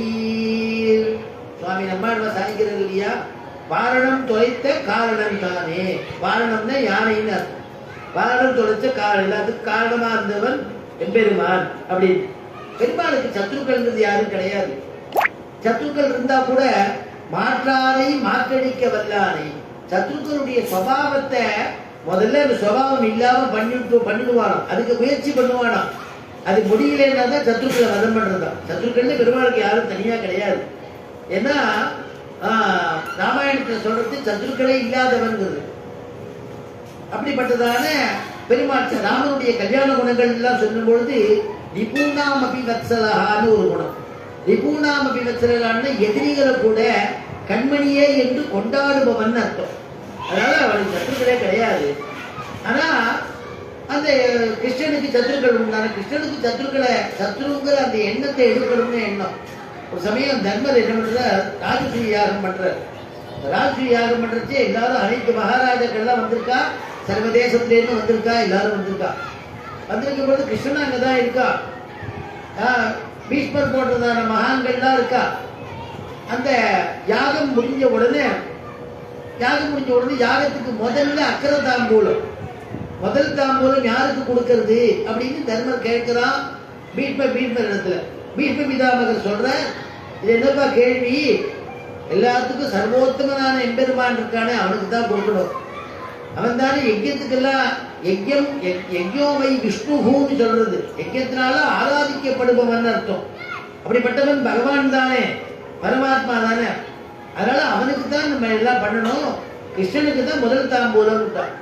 கிருஷ்ணனை உடனே கூட்டு வர சொல்றான். அவன் எங்கேயோ கொட்டகால இருக்கான் பசுமாட்டின் இடத்துல. உடனே அவன் அழைச்சிட்டு வந்து ஒரு மருத்தாம்பூலம் கொடுக்கலாம்னா யாரோ ஒருத்தர் கத்திந்து உள்ள வரா, சிசுபாலன்னு பேரு. இது அக்கிரமம், இது அநியாயம். யாருக்கு ஒரு இடையனுக்கு போய் முதல் தாம்பூலம் கொடுக்கறதா அப்படின்னு பேசிட்டு வரான். உடனே பெருமாள் கிருஷ்ண பரமாத்மா பார்க்கிறார். ஏன்னா அந்த சிசுபாலன் பிறக்கும் பொழுது அவனுக்கு வந்து 4 கை 3 கண்ணு, கொஞ்சம் விகாரமான உருவமா பிறந்தான். உடனே அவன் அம்மா வந்து கிருஷ்ணனுக்கு ஒரு அத்தை, சிசுபாலனுடைய அம்மா கிருஷ்ணனுக்கு ஒரு அத்தை. அந்த குழந்தைக்கு புண்ணியாவத்துக்கு கூட்டுருப்பாளோ என்னமோ கண்ணன் அங்கே போயிருக்கான். அப்ப அசரீரி வாக்கு கேட்டுதான் இந்த குழந்தைய யார் மடியில விடுறையோ அந்த மார் மடியில விடும் பொழுது இந்த குழந்தை நார்மல் குழந்தை மாதிரி 2 கையோட 2 கண்ணோட மாறிடும். அந்த மாதிரி மாறிவிட்டுன்னா யார் மடியில விட்டியோ அவனால இந்த குழந்தைக்கு வதம் அப்படின்னு தெரிஞ்சுக்கோ அப்படின்னு ஒரு அசரீரி வாக்கு. அவளை எல்லாரையும் கூட்டு மடியில விட்டு பார்க்கறா. கிருஷ்ண மடியை தவிர மற்ற எல்லா மடியிலும் விட்டு பார்க்கறா. குழந்தைக்கு மாறவே இல்லை. குழந்தைக்கு நார்மலா வரலையேன்னு வருத்தப்பட்டுட்டே இருந்தா. அப்புறம் கிருஷ்ணன் சொன்னா கண்ணன் மடியில விட்டு பார்த்தேளோ இன்னும் ஒரு மாமி கேட்டா. கண்ணனை அழிச்சுன்னு வாங்க. கண்ணனை உட்காந்துட்டு மடியில விட்டோட கன நேரத்துல அந்த குழந்தை 2 புஜத்தோட 2 கண்ணோட மாறிவிட்டு. அப்போ ஒரு வரம் கேட்டா, கிருஷ்ணா அசரீரி வாக்கு எனக்கு நீ எனக்கு ஒரு வரம் கொடுக்கணும். ஒன்னால்தான் இந்த குழந்தை வதமா போறதுன்னு எனக்கு தெரிஞ்சு போயிடுத்து. அசரீரி வாக்கு சொல்லிட்டு அதனால நீ அவனை மட்டும் நீ வதம் பண்ணாம இருக்கணும், எனக்கு வரம் கொடு. அப்போ வந்து கிருஷ்ணன் சொல்றான், ஏம்மா அசரீரி வாக்குன்னு சொல்றேன், என்ன போய் நான் மறுக்க முடியுமா? அசரீரி வாக்குல பெருமாள் வாக்கு தானே. ஆகாசவாணின்னு சொல்றோம். ஆகாசத்திலேருந்து வரக்கூடிய ஒரு மனித ரூபம் இல்லாதது அசரீரி, சரீரம் இல்லாத ஒரு வாக்கு வருது. பெருமாளுடைய வாக்கு தானே அது. அதனால பெருமாளுடைய வாக்கு தான். அந்த அசரீரி வாக்கு மீது என்னால பண்ண முடியாது. வேண்டாம், உங்களுக்கோசரம் ஒண்ணு பண்றேன். நீங்க அத்தையா இருக்கிறதுனால பந்துக்களா இருக்கிறதுனால 100 வார்த்தை அவன் என்ன கண்ணா அப்படின்னாலும் திட்டட்டும், நான் பொறுத்துக்கிறேன். 101க்கு அவனை வதம் பண்ணிடுவேன். 101வது வார்த்தை பேசினான்னா வதம் பண்ணிடுவேன் அப்படின்னு கொஞ்சம் ஒரு சலுகை கொடுத்தாராம். அது இவனுக்கு தெரியுமா என்னன்னு தெரியாது சிசுபாலன். அதனால சிசுபாலன் கண்ணா பின்னாடி ஏசிண்டு வரான். கேட்பார் செவி சுடு கீழ்மை வசவுகளே வெய்யும். கேட்பார் செவி சுடும். கேட்பார்கள் செவி சுட்டு போடுறான். யாருக்குன்னா அவ குரூப்புக்கே. அவளே என்ன பண்ணு பேசுறவா. அவளுக்கு இவன் சிசுபாலன் பார்த்துக்கிற பொருளை நீ ரொம்ப பேசிட்டடா, எனக்கே எங்களுக்கே பொறுத்துக்க முடியலடா அப்படின்னு சொல்ற அளவுக்கு பேசிட்டானோ. கேட்பார்கள் கேட்பார் செவி சுடு கீழ்மை வசவுகளே வெய்யும். இப்படி மட்டமான வார்த்தையை சொல்லி வச்சுட்டானா. ஆனா கண்ணன் எல்லாத்துக்கும் சாந்தமா இருக்கானோ. அவன் எப்போதும் சாந்தாகாரம் இல்லையா. சாந்தாகாரம் புஜகசயனம் பத்மநாபம் சுரேசம் விஸ்வாதாரம் ககன சதுசம் மேகபர்ணம் சுபாங்கம் லக்ஷ்மீகாந்தம் கமலநயனம் யோகி கிருத்யானகம்யம் வந்தே விஷ்ணும் பவபயகரம் சர்வலோகைகநாதம். சாந்தமா இருந்திருந்தான். ஆனா கையை பின்னாடி வச்சுட்டு இருந்தான். கையால என்றானா 1 2 3 பெருமாள் எண்ணிலும் வரும். எண்ணிட்டே இருக்கானா. 100க்கு மேல பேசிட்டா 101வது வார்த்தை பேசிட்டா சக்கரம் தானா புறப்படுத்தும். பெருமாள் பேசினா பாகவதால் பொறுத்துக்க மாட்டார் இல்லையா. சக்கரம்லாம் நித்தி சூரிகள் இல்லையா. அனந்த கருட விஸ்வக்ஷேனாதிகள் போ சங்கு சக்கரம்லாம் பெருமாளுடைய இருக்கிறவா. சக்கரம் தானே போச்சு, கிடுன்னு போச்சு. சிசுபாலோட தலையை அறுத்து போடுது. திருப்பி பெருமாளுடைய கையில வந்துருத்தோம். அப்படியே கீழே விழுந்த சிசுபாலன் என்ன ஆனான்னா அவன் ஆத்ம ஜோதி அப்படியே கிருன்னு அப்படியே வந்து எங்க கிருஷ்ணன் இருக்கிறானோ, எங்க கிருஷ்ணனுடைய திருவடிவாரம் இருக்கோ அந்த திருவடிவாரத்துல போய் ஊர்ல விட்டான். நாரதரை பார்த்து கேட்கிறார் தர்மர், இவ்வளவு கெட்ட வார்த்தை சொல்லி கீழ்த்தரமா பேசினாரே, இந்த ஆத்மா என்ன திருப்பி கிருஷ்ணனுடைய திருவடிவாரத்துக்குள்ள போறதுன்னு. அப்பதான் நாரதர் சொல்றார், அதெல்லாம் ஒண்ணும் இல்லப்பா, வேணா ஏற்கனவே சாபம் வாங்கிட்டு வந்தவா, பெருமாள் விரோதியா இருந்து 3 ஜென்மாவா இருந்து அவனை அடையிறேன்னு சொன்னவா. அதனால சிசுபாலன் நந்தவத்திரன் இந்த யுகத்துல இவங்க பிறந்திருக்காங்க. அது மாதிரி இதுல ராமாயணத்துல பாத்தீங்கன்னா ராவண கும்பகர்ணன் அப்படின்னு சொல்றது.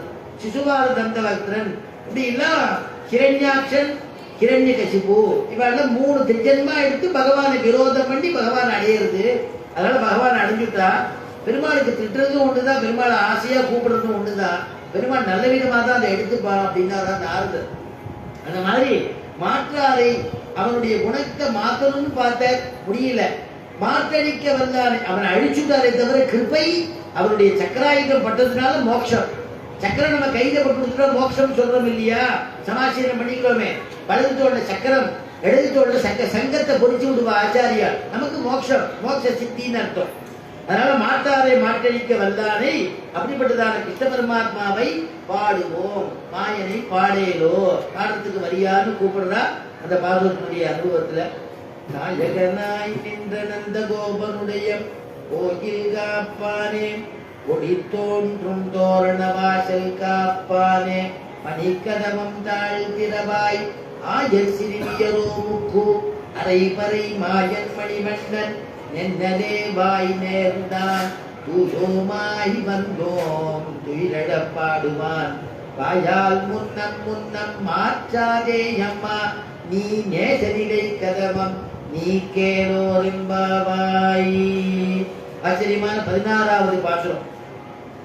6 முதல் உள்ளம் சிலம்பினகான் பாசுரத்திலிருந்து ஆரம்பிச்சு 15வது பாசுரம் எல்லே இடங்கிய பரியந்தம் ஒவ்வொரு ஜோடிகளா எழுப்பி அற்புதமா எழுப்பிட்டு வந்தா 10 தோழிகள் ஆச்சு.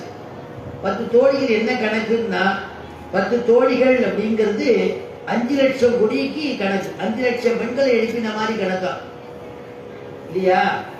ஏன்னா அப்படி ஒரு கணக்குல பெரியவா சொல்றா.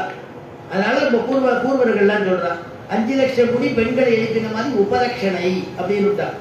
இப்ப எல்லாரும் சேர்ந்து என்ன பண்ணா, இப்ப எல்லாரும் எழுப்பி விட்டாச்சு, நோன்புக்கு தயாராச்சு, எல்லாரும் சேர்ந்து கிளம்பணும், சேர்ந்து போகணும். எங்க போகணும்? சேர்ந்து நந்தகோபருடைய திருமாளிகைக்கு போக வேண்டும்.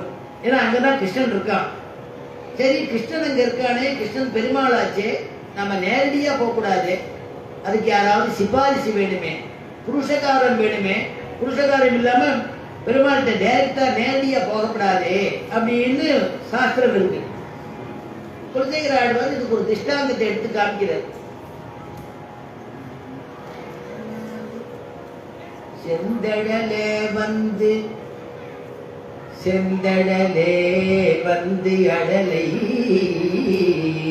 செய்திடினோ செங்கமலம் அந்தரம் சேர் வெங்கதிரோர் கல்லால் அலராவால் வெந்துயர் வீட்டாவிடினும் வித்துவ கோட்டம்மா உன் அந்தமில் சீர்கல்லால் அகங்குடைய மாட்டேனே. செந்தடலே வந்து, ஆச்சரியமான செந்தாமரை தாமரை புஷ்பம் இருக்கே, தாமரை புஷ்பம் எப்படி புஷ்பிக்கிறதுன்னா, சூரியனுடையதான கிரணம் பட்டதுன்னா தாமரை கொல்லுன்னு புஷ்பிக்கும். தாமரை எங்க இருக்கும்னா தாமரை தடாகத்துல இருக்கும். தாமரை தடாகத்துல ஜலத்தோட இருக்கக்கூடிய தாமரை சூரியனுடைய கிரணம் பட்டா பொழுது விடிஞ்ச உடனே அது கொல்லுன்னு எப்படி புஷ்பிக்கிறது. சூரியன் இல்லாம அது புஷ்பிக்குமானா புஷ்பிக்காது, சூரிய கிரணம் இருந்தா தான் புஷ்பிக்கும். சரி, அந்த தாமரை புஷ்பத்தை பறிச்சு கொண்டு போய் நம்ம மொட்டை மாடியில கொண்டு போய் போட்டுட்டா புஷ்பிக்குமானா கருகி போயிடும், வாடி போயிடும். அப்போ அது புஷ்பிக்காது. அப்ப இங்க இருந்தா புஷ்பிக்கிறதுக்கு காரணம் என்னன்னா, புஷ்பிக்கிறதுக்கு காரணம் ஜலம் இருந்தா தான் தாமரை அந்த பல அந்த ஜல சம்பந்தம் இருந்தா தான் சூரிய கிரணம் படும் பொழுது புஷ்பிக்குமா. அப்ப இங்க என்னங்கிறா, அந்த ஜல சம்பந்தம் தான் ஆச்சாரியன் அப்படின்னு பூர்வாச்சாரியால் அதுக்கு வியாக்கியானம் பண்ணியிருக்கா. செந்தடலே வந்து, செந்தடலே செந்தாமரை, மற்றொரு அடல்னா அக்னின்னு அர்த்தம். செந்தடலே வந்து அடலை செய்திடினும் செங்கமலம், செங்கமலம்னா தாமரை, அந்தரம் சேர் வெங்கதிரோர் கல்லா அலராவால். அந்த மாதிரி நாம பெருமாளுக்கு தவிர மிச்சம் யார் இடத்துலையும் போய் விடக்கூடாது. இந்த காப்பாத்து ஸ்ரீமன் நாராயணன் தான் நமக்கு கதின்னு இருக்கணுமா, அதனால அப்படிதான் இருக்கணும். ஆழ்வார் சொல்ற, பெயரும் கருங்கடலே நோக்குமாறு ஒன்பூ உயரும் கதிரவனே நோக்கும். பெயர் உயரும் கருங்கடலே நோக்குமாறு. எத்தனையோ ஆறுகள்னா இருக்கே, அந்த ஆறுகள்னா புரட்டிக்கு அப்படியே நதி ஓடி வந்துட்டே இருக்கு. எங்க போய் சேரும்னா கருங்கடலே நோக்குமாறு ஒன்பூ உயரும் கதிரவனே நோக்கும். கடலை பார்த்து எப்படி நதி எல்லாம் அங்க போய் சரணடைகிறதோ அதே மாதிரி பெயரும் கருங்கடலே நோக்குமாறு இந்த தாமரை ஒன்பூ உயரும் கதிரவனே நோக்கும். நம்முடைய உயிர் பிரிஞ்சவனே என்ன ஆகுங்கிறார். உயிரும் தருமனையே நோக்கும். உயிரும் தர்மராஜன் போய் சேருமா. அவன் பாவ புண்ணியங்களை கணக்கு பண்ணி அவன் நம்மளை பிரிச்சு விடுவான், வழியை காமிச்சுடுவான். அதனால உயிரும் தருமனையே நோக்கும். ஆனா அது பரியந்த நம்ம உணர்வு யாரை பத்தி இருக்கணுமா. உன் தாமரையாள் கேள்வன் ஒருவனையே நோக்கும் உணர்வே தாமரை கேள்வன். உன் தாமரை கேள்வன். தாமரை கேள்வன்னா பெருமாளும் பிராட்டியும் அர்த்தம். அவளுடைய நினைவோடைய உணர்வு இருக்கணுமா. உன் தாமரையால் கேள்வன் அந்த ஒருவனையே நோக்கும் உணர்வு. உபனிஷத்துல சொல்றாரு இல்லையா, சயேகா அவன் ஒருவன் தான். அவனே அகல் ஞானம் உண்டு விழுந்தான், அவனே அகுதுண்டு விழுந்தான் அளந்தான். அவனே அவனும் அவனும் அவனே மற்றெல்லாமும் அறிந்தனமே. எல்லாமே தெரிஞ்சவன் அவன் தான். அவன் அவன் சொல்றது இல்லையா, திருவாய்மொழி சாதிக்கிறது இல்லையா, அவனே அகஞானம் உண்டு விழுந்தான். அதனால அவனிடத்துல இருக்கணுமா. அதுதான் இங்க சொல்றா. அந்த தாமரை புஷ்பிக்கணுமானா ஜல சம்பந்தம் எப்படி இருக்கோ அது மாதிரி பெருமாள் திருமுகம் பிரகாசிக்கணுமானா மந்தஸ்மிதமான முகத்தோடு நம்மளை பார்க்கணுமானால் நம்மளை கடாட்சிக்கணுமானால் ஆச்சாரியன் மூலமா போனோமா. முதலிகளை முன்னிட்டுன்னு எழுதுறான். அப்பதான் நமக்கு மோட்ச பிராப்தமாகும் அப்படின்னு. அதுக்கு எடுத்துக்காட்டு இன்னொரு திட்டம் சொல்றா. ஆபிஷ்டா க்ஷத்ரபந்துச்ச புண்டரீகச்ச புண்யகிருதே ஆச்சாரியவத்தயா முக்தௌ தஸ்மாத் ஆச்சாரியவான் பவேத். பாபிஷ்டா சமஸ்த பாபம் மணினவன் சத்ரபந்துன்னு பேரு. கத்திர பந்து மன்றே பராங்கதி கண்டு கொண்டாங்கிற எப்படி ஆழ்வார். அதனால கத்திர பந்து மன்றே அப்படி பாபத்தையே அனவரதமும் பண்ணிட்டு இருக்கிறவன் அவனுக்கு நரகம் தானே கிடைக்கணும். நரகம் கிடைக்கலையா, உத்தமமான லோகம் கிடைச்சுதான். அது பாவம் பண்ணிருக்கானே அவனுக்கு உத்தம லோகம் கிடைச்சதே, நரகம் கிடைக்கலையே அப்படின்னா நரகம் கிடைக்கிறதோ உத்தம லோகம் கிடைக்கிறதோ நம்ம கையில இல்ல. ஆபிஷ்டகாக்ஷத்ரபந்துச்ச புண்டரீகச்ச புண்யகிருதே. புண்டரீகன்னு ஒருத்தர், அவர் யஜ்யங்கள்லாம் பண்ணக்கூடியவர், தான தர்மங்கள் பண்ணக்கூடியவர், புண்ணிய காரியங்கள் எது உண்டோ அதெல்லாம் பண்ணிட்டே இருப்பாராம். அப்படி பண்ணவருக்கு அவருக்கும் ஒரு உத்தம லோகம் கிடைச்சது. அப்படின்னா இந்த ரெண்டு பேருக்கும் புண்ணிய பலனாலேயோ பாவ பலனாலேயோ உத்தம லோகம் கிடைக்கல. ஆச்சாரியவத்தயா முக்தௌ. நமக்குன்னு ஒரு ஆச்சாரியன் இருக்காருன்னு ஆச்சாரியன் திருவடி வாரத்தை ஆசிரியக்கணும். அதனால அந்த திருவடியாரத்தை ஆசிரியிச்சு சரணாகதின்னு பண்ணிட்டோம்னா நமக்கு அவர் அனுகிரகம் பண்ணி நம்ம ஆத்மாவை கொண்டு போய் சேர்த்துருவாராம். ஒரு காலே சரணாக அடைகின்றார்க்கும் உனக்கடிமையாகின்றேன் என்கின்றார்க்கும்.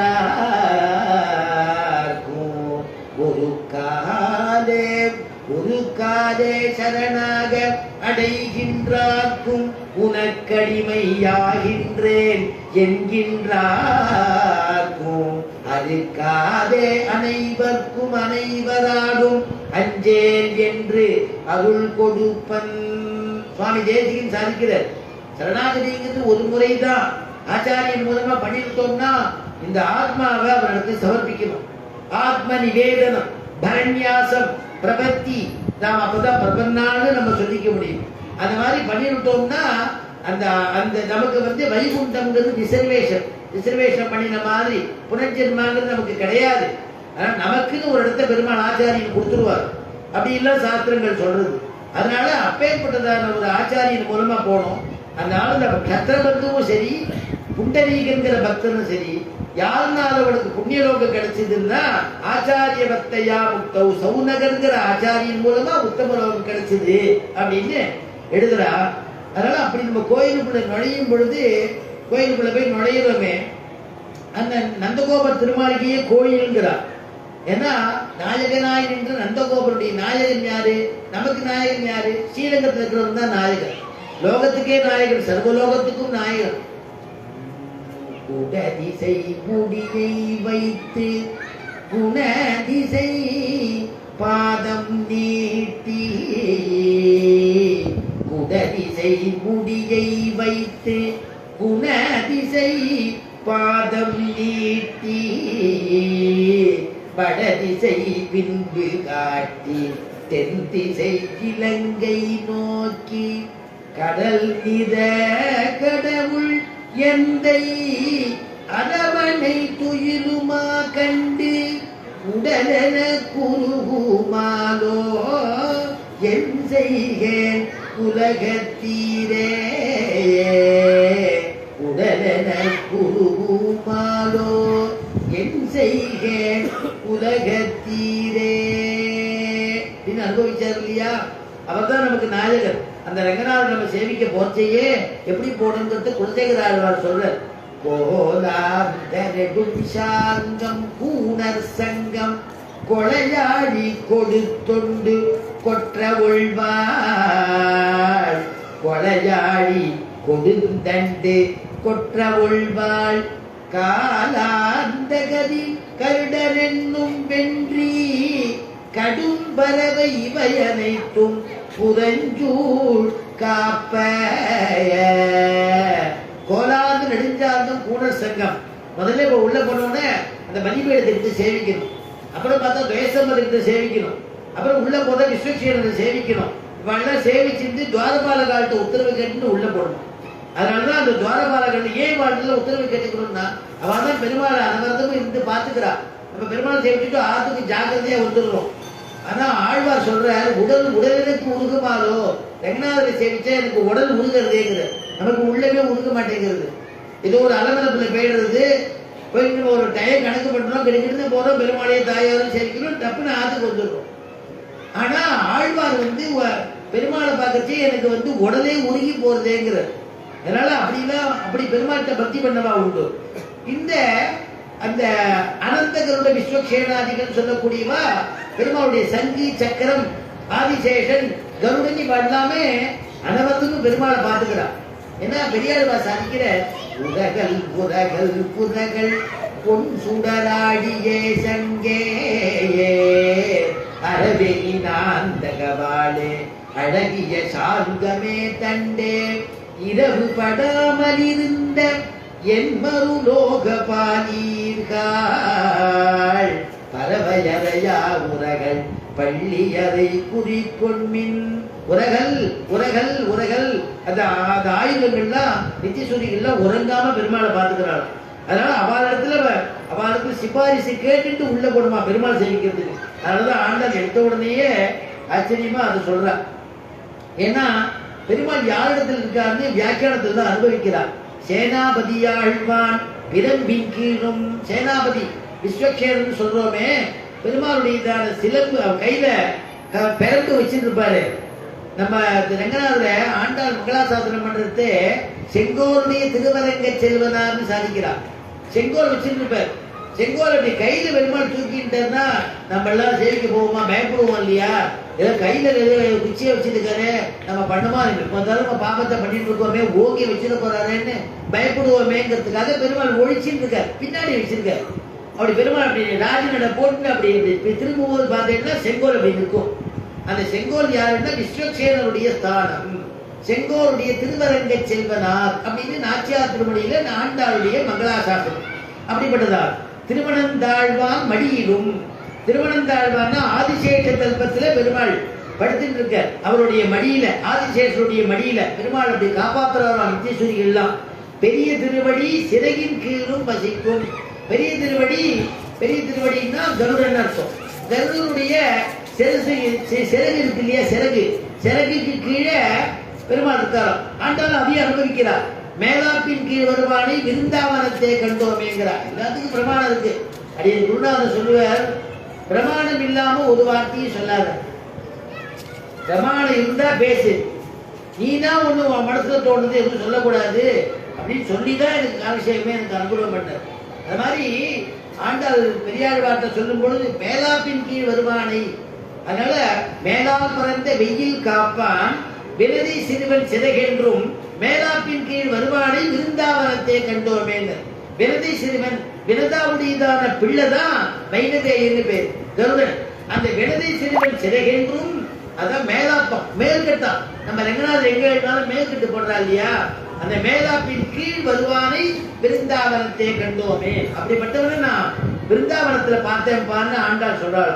அதனால இங்க ஆண்டாள் சொல்றா, நாயகனாய் நின்ற நந்த கோபனுடைய, நாயகனாய் நின்ற நந்த கோபனுடைய கோயில் காப்பானே கொடி தோன்றும் தோரண.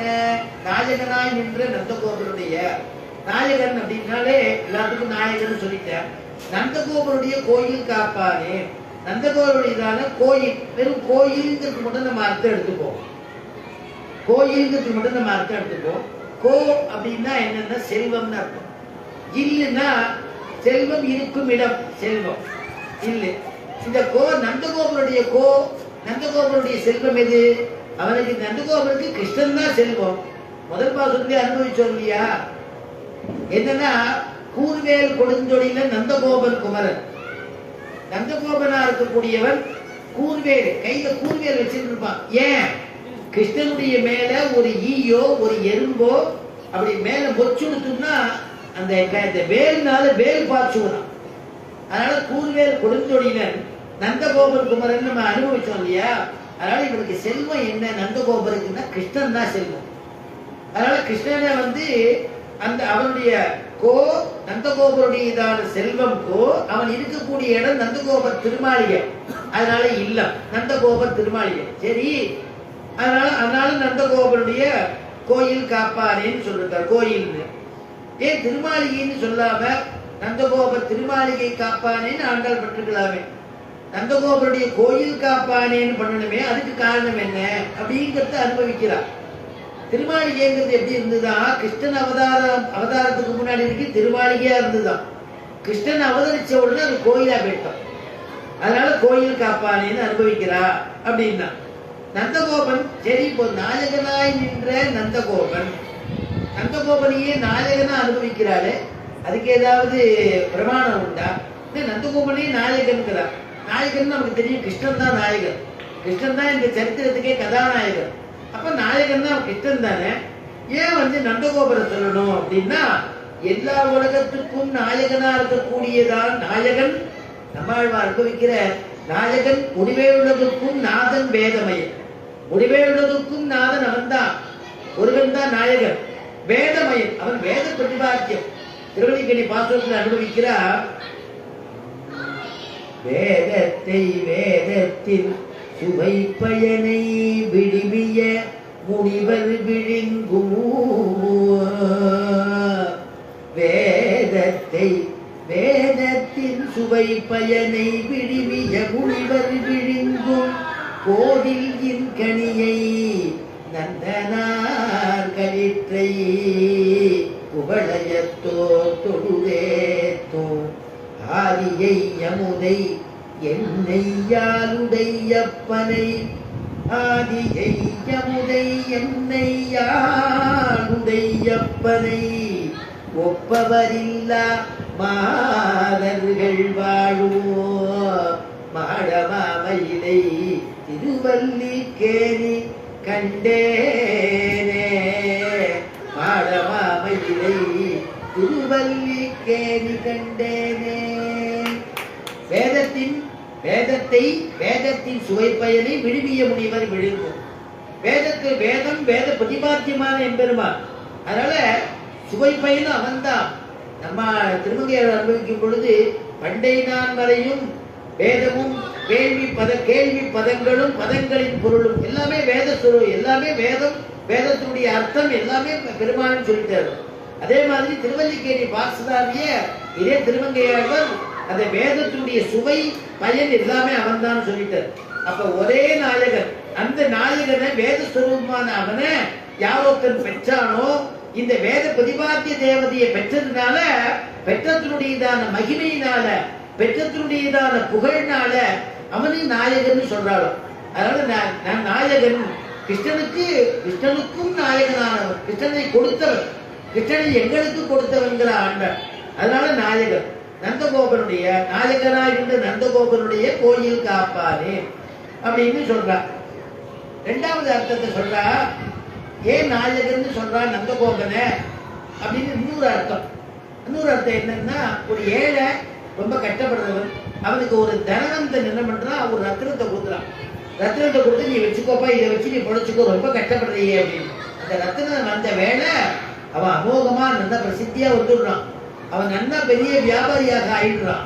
ஆனா கூட இந்த ரத்தினம், முதல் ரத்தினம் கொடுத்தாரே, அந்த கொடுத்தவரையே எப்படி அவன் நினைச்சுட்டே இருப்பானோ, அவர் அன்னைக்கு உபகாரம் பண்ணலன்னா நம்ம இவ்வளவு தூரம் வந்திருக்க முடியாது அப்படின்னு நினைச்சுட்டு அவர் பண்ண உபகாரத்தையே நினைச்சுட்டு இருப்பனும். அதே மாதிரி கோபால ரத்னம்ங்கிற ரத்னத்தை நமக்கு கொடுத்ததுனால, அந்த கோபால ரத்னத்துடையதான தகப்பனார் யார் கொடுத்தார் நினைக்கும் பொழுது நந்தகோபரா இருக்கிறதுனால அப்பேற்பட்டவர் நாயகன், நாயகனுக்கெல்லாம் நாயகன் அப்படின்னு நந்தகோபன நாயகன் சொன்னாங்க. இரண்டாவது தாற்பயம். கோயில் காப்பானேன்னு சொல்லுவானே, கோயில் காப்பானே அப்படின்னா துவாரபாலகரை சொல்றது. துவாரபாலகரை முன்னிட்டு பெருமாள் சேவிக்கணும்னு சாஸ்திரம். அவன் இடத்துல கேட்கணும், நான் உள்ள பெருமாள் சேவிக்க போறேன். அவன் பதில் சொல்லுவாள் கேட்கக்கூடாது. மானசீகமா அவள் இடத்துல பிரார்த்தனை பண்ணிக்கணும். அவள் போயிட்டு வாப்பான்னு அவள் சொல்றதா தியானம் பண்ணிக்கணும். உள்ள போய் என்ன பாவம் தத் பவதி, நீ எந்த பாவத்துல போய் ஆஞ்சநேயன் அவர் கேட்கிற திருச்சிவி சாத்துற நான் நினைச்சேன்னா அவர் தலையாடுறது எனக்கு தெரியும். அவர் கேட்கல அப்படின்னு நினைச்சுட்டாக்க கேட்காம தான் இருப்பார். உன்னுடைய பாவம் இப்படி இருக்கோ அந்த பாவத்துக்கு தகுந்த மாதிரி பதில் இல்லையா?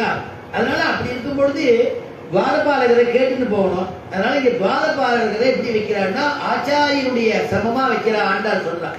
அவரை கேட்டுட்டு போகணும். கோயில் காப்பானே அப்படின்னு ஒரு சொல்றார். எந்த கோயில் காப்பானேன்னா அந்த நந்தகோபருடைய அவரை இல்லத்தையே கோயிலா நினைக்கிறார் கிருஷ்ணன் அவதாரம் பண்ணதுனால. அதனால அந்த வாசல் காக்கிறத போகணும்.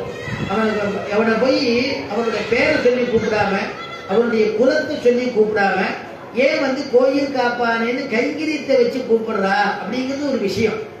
ஏன்னா எல்லாரும் பாகவதாள், ஆண்டாள் அடிக்கடி அதான் சொல்றா, எல்லாரும் பாகவதாள், அவள் அப்படி கூப்பிடப்படாதுன்னு.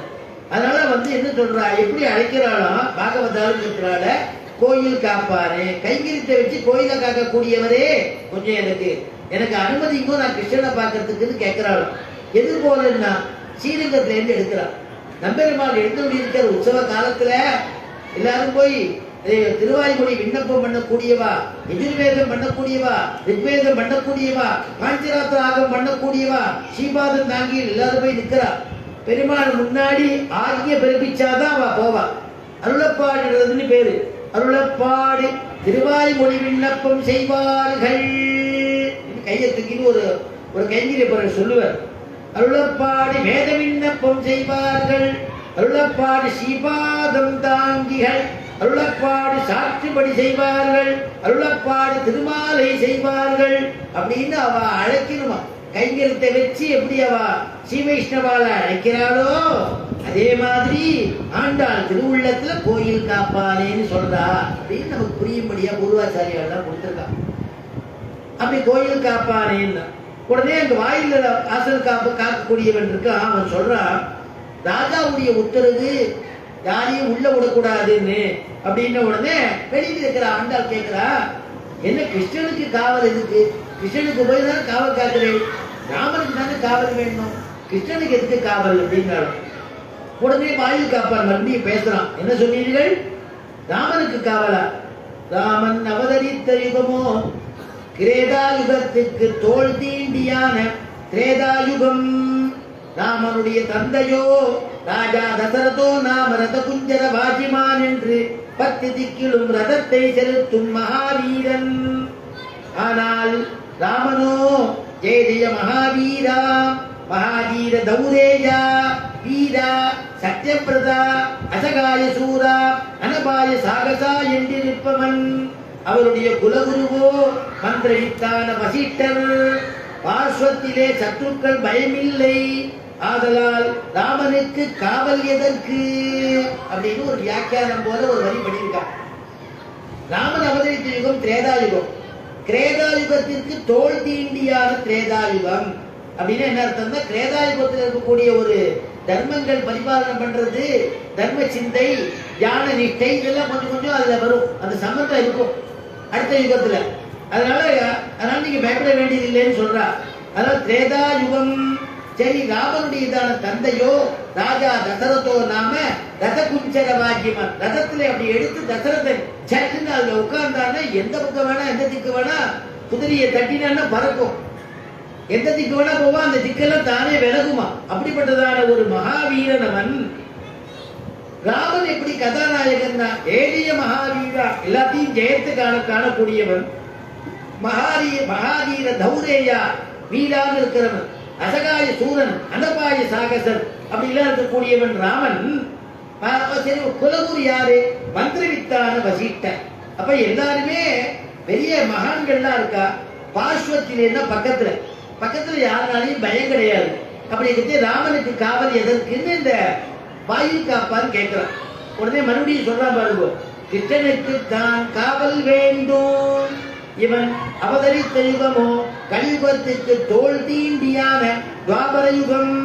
பிதாவான நந்தகோபனோ பசுப்புல் மிதியாத பரமசாது. ஊரில் இருக்கிற புல்பூண்டுகள் எல்லாம் அசுரர்கள். பார்ஸ்வத்திலே கம்சன் முதலான விரோதிகள். இவனோ எடுப்பார் கைப்பிள்ளை. அதனால் கிருஷ்ணனுக்கு அல்லவோ காவல் வேண்டும் என்கிறான். கிருஷ்ணனுக்கு தான் காவல் வேண்டும், ராமனுக்கு போய் காவலா? கிருஷ்ணன் எப்படின்னா, இவன் அவதரித்த யுகம் என்னன்னா கலியுகத்துக்கு தோல் தீண்டியான துவாபர யுகம். அடுத்த யுகத்துல இருக்கக்கூடிய வாசனை எல்லாம் முதல் யுகத்துக்கே வந்துருமா. களவு கல்மிஷ சித்தானா பாபத்ரவியோபி ஜீவினா சொல்றது இல்லையா? அதனால களவு கல்மிஷ சித்தங்கள் கொண்டதா யார் எப்படி பழகிறான்னு தெரியாது இல்லையா? வாய் ஒண்ணு பேசுறது, மனசு ஒண்ணு நினைக்கிறது, கை ஒண்ணு செய்யறது, அதனால இது நமக்கு எதுவும் தெரியாது. இந்த கல்மிஷ சித்தங்கள்லாம் சம்பவிக்க கூட ஒரு யுகம் ஆரம்பிச்சிருமா துவாபர யுகத்துல கடைசியிலேயே. அதனால துவாபர யுகம் இவன் அவதரித்ததோ துவாபர யுகம். அதுல கலியுகத்துக்கு தோல் தீண்டியான துவாபர யுகம். இவருடைய பிதா இருக்கிற நந்தகோபன் நடக்கத்தையே ஒரு பசும்புல்ல கூட மிதிக்க கூடாதுன்னு நினைப்பாரா. பார்த்து ஒரு பூச்சி பட்டு கூட நம்ம கால் பட்டு இறந்துடக்கூடாதுன்னு நினைப்பாரா. பசும்புல் மிதியாத பரமசாது அப்படிங்கிற. சரி, ஊரில் இருக்கிறவெல்லாம் புல்பூண்டுகள்லாம் அசுரர்கள். பார்த்தா புல்பூண்டு இன்னும் கண்டுக்குட்டி மாதிரி இருக்கு, கண்டுக்குட்டியில ஒரு அசுரன் வரும். அதே மாதிரி பிளாம்படருக்கு பழம் சாப்பிடலாம் பார்த்தா பிளாம்பட ரூபத்துல ஒரு அசுரன் வரும். சரி, வண்டிக்குள்ள குழந்தைய படுக்க வச்சு தூக்கும்னா சக்கரத்தை சகடாசுரன் அவன் வந்துடுறான். சரி, ஒண்ணுமே வேண்டாம், வெறும் படுத்துட்டு போனா பூதனை வந்து பால் ஊதுல பால் சாப்பிட்டுக்கிறான்.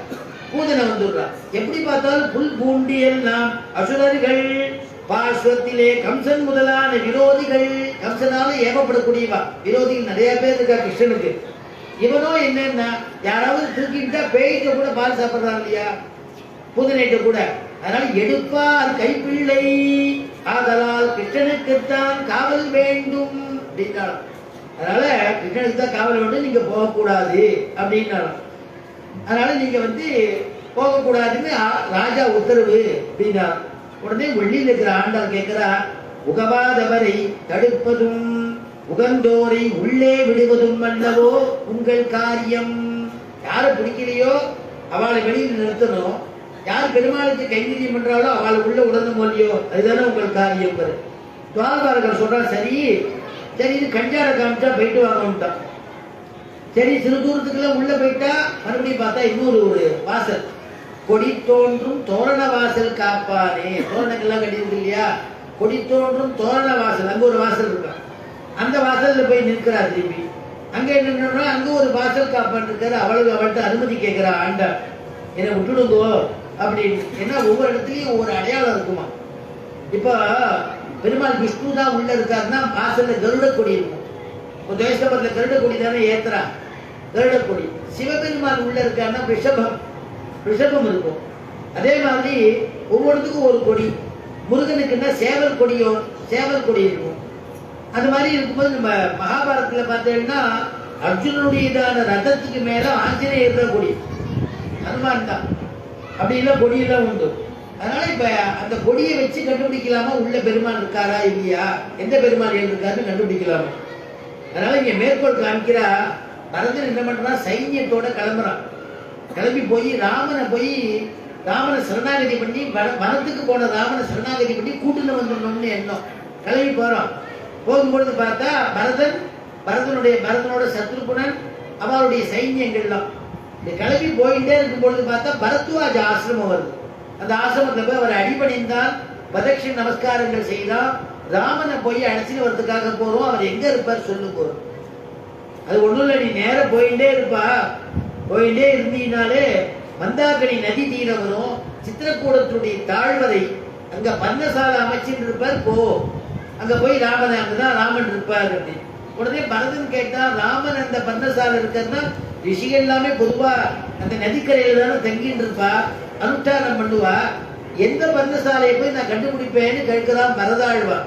உடனே பரத்வாஜர் சொல்றாராம், அப்பா எந்த பர்ணசாலையில சக்கரவர்த்தி திருமகனான ராமன் இருக்கிறானோ அந்த பர்ணசாலை மேல கோவிதார கொடி பறக்கும், அயோத்தியினுடைய கொடி, அதை வச்சு நீ எங்க போகலாம்னு சொன்னாராம். அதே மாதிரி பரதாழ்வாள் கிட்டக்க போன உடனே பந்தாகிரி நதிக்கரைக்கு போன உடனே, சத்ருகுணா அதோ நம்முடைய தேசத்தினுடைய கொடி பறக்கிறது பாருப்பா, நம்ம அண்ணாவை பார்த்துட்டோம், அண்ணா இங்கதான் இருக்கிறார் அப்படின்னு சொல்லிட்டு கண்ணீர் மல்கிறதா, அவருக்கு உடம்பெல்லாம் புல் அரிக்கிறதா, ஆனந்த பாஷ்பம் ஏற்படுறது, அவரை பார்க்க போறோங்கிற எண்ணத்துல. உடனே இன்னும் கொஞ்சம் கிட்டக்க போனானா, அண்ணாவுடைய மரவுரி போல இருக்கு, மரவுரியை உடஞ்சிருக்கா பாரு, அவருடைய மரவுரி இருக்கு அப்படின்னு எல்லாம் சொல்றானோ. அதனால கொடி தோன்றும் தோரண வாசல் காப்பாரே, அந்த வாசல் காப்பார் இடத்துல என்ன விட்டுருங்கோ, உள்ள பெருமாளுக்கு கைங்கரியம் பண்றதுக்காக போகணும். மணிக்கதவம் தாழ்த்திரவாய், இது மணிக்கதவு எங்களுக்கு திறக்க முடியாது, எங்க தாப்பாடு இருக்கு எங்கன்னு தெரியல, ஒரு ரத்தின மாளிகை மாதிரி இருக்கு, இந்த கதவை நீங்க தான் திறக்கணும். ஏன்னா ஆச்சாரியம் தானே திறந்து சேவை பண்ணி வைக்கணும். அன்னைக்கு நம்ம அனுபவிச்சோம் இல்லையா, சங்கோடு சங்குன்னா சாவின்னு சொன்னோம். சாவியை எடுத்துட்டு திருமலையில் இருக்கக்கூடியதான ஆச்சாரியர் ஜி.எஸ். சுவாமிகள் திருவேங்கடமுடியார் சன்னிதானத்தில் திறக்கிறதுக்காக போறச்சே அந்த வாத்திய கோட்டத்தோட போவார்னா நம்ம அனுபவிச்சோம் இல்லையா. ஆச்சாரியால் தான் அந்த சன்னதியை திறந்து இவர் தான் பெருமாள்னு நமக்கு காமிச்சு கொடுக்கக்கூடியவர் ஆச்சாரியர். மற்றொரு கதை கூட சொன்னேன், பிள்ளை உலங்கா வில்லிதாசர் கதையில ராமானுஜர் போய் வில்லிதாசரை அழைச்சிட்டு போய் நம்முடைய ரங்கநாதரை திருக்கண்களை சேவிக்கும்படியா பண்ணினார். இதெல்லாம் ஒரு பிரமாணம், ஆச்சாரியன் மூலமா பெருமாள் சேவிக்கிறது. அதனால உடனே மறுபடியும் கேட்டா திறந்து விடுப்பார். பெண்களை உள்ள விடுறது இல்ல, அரசு உத்தரவு.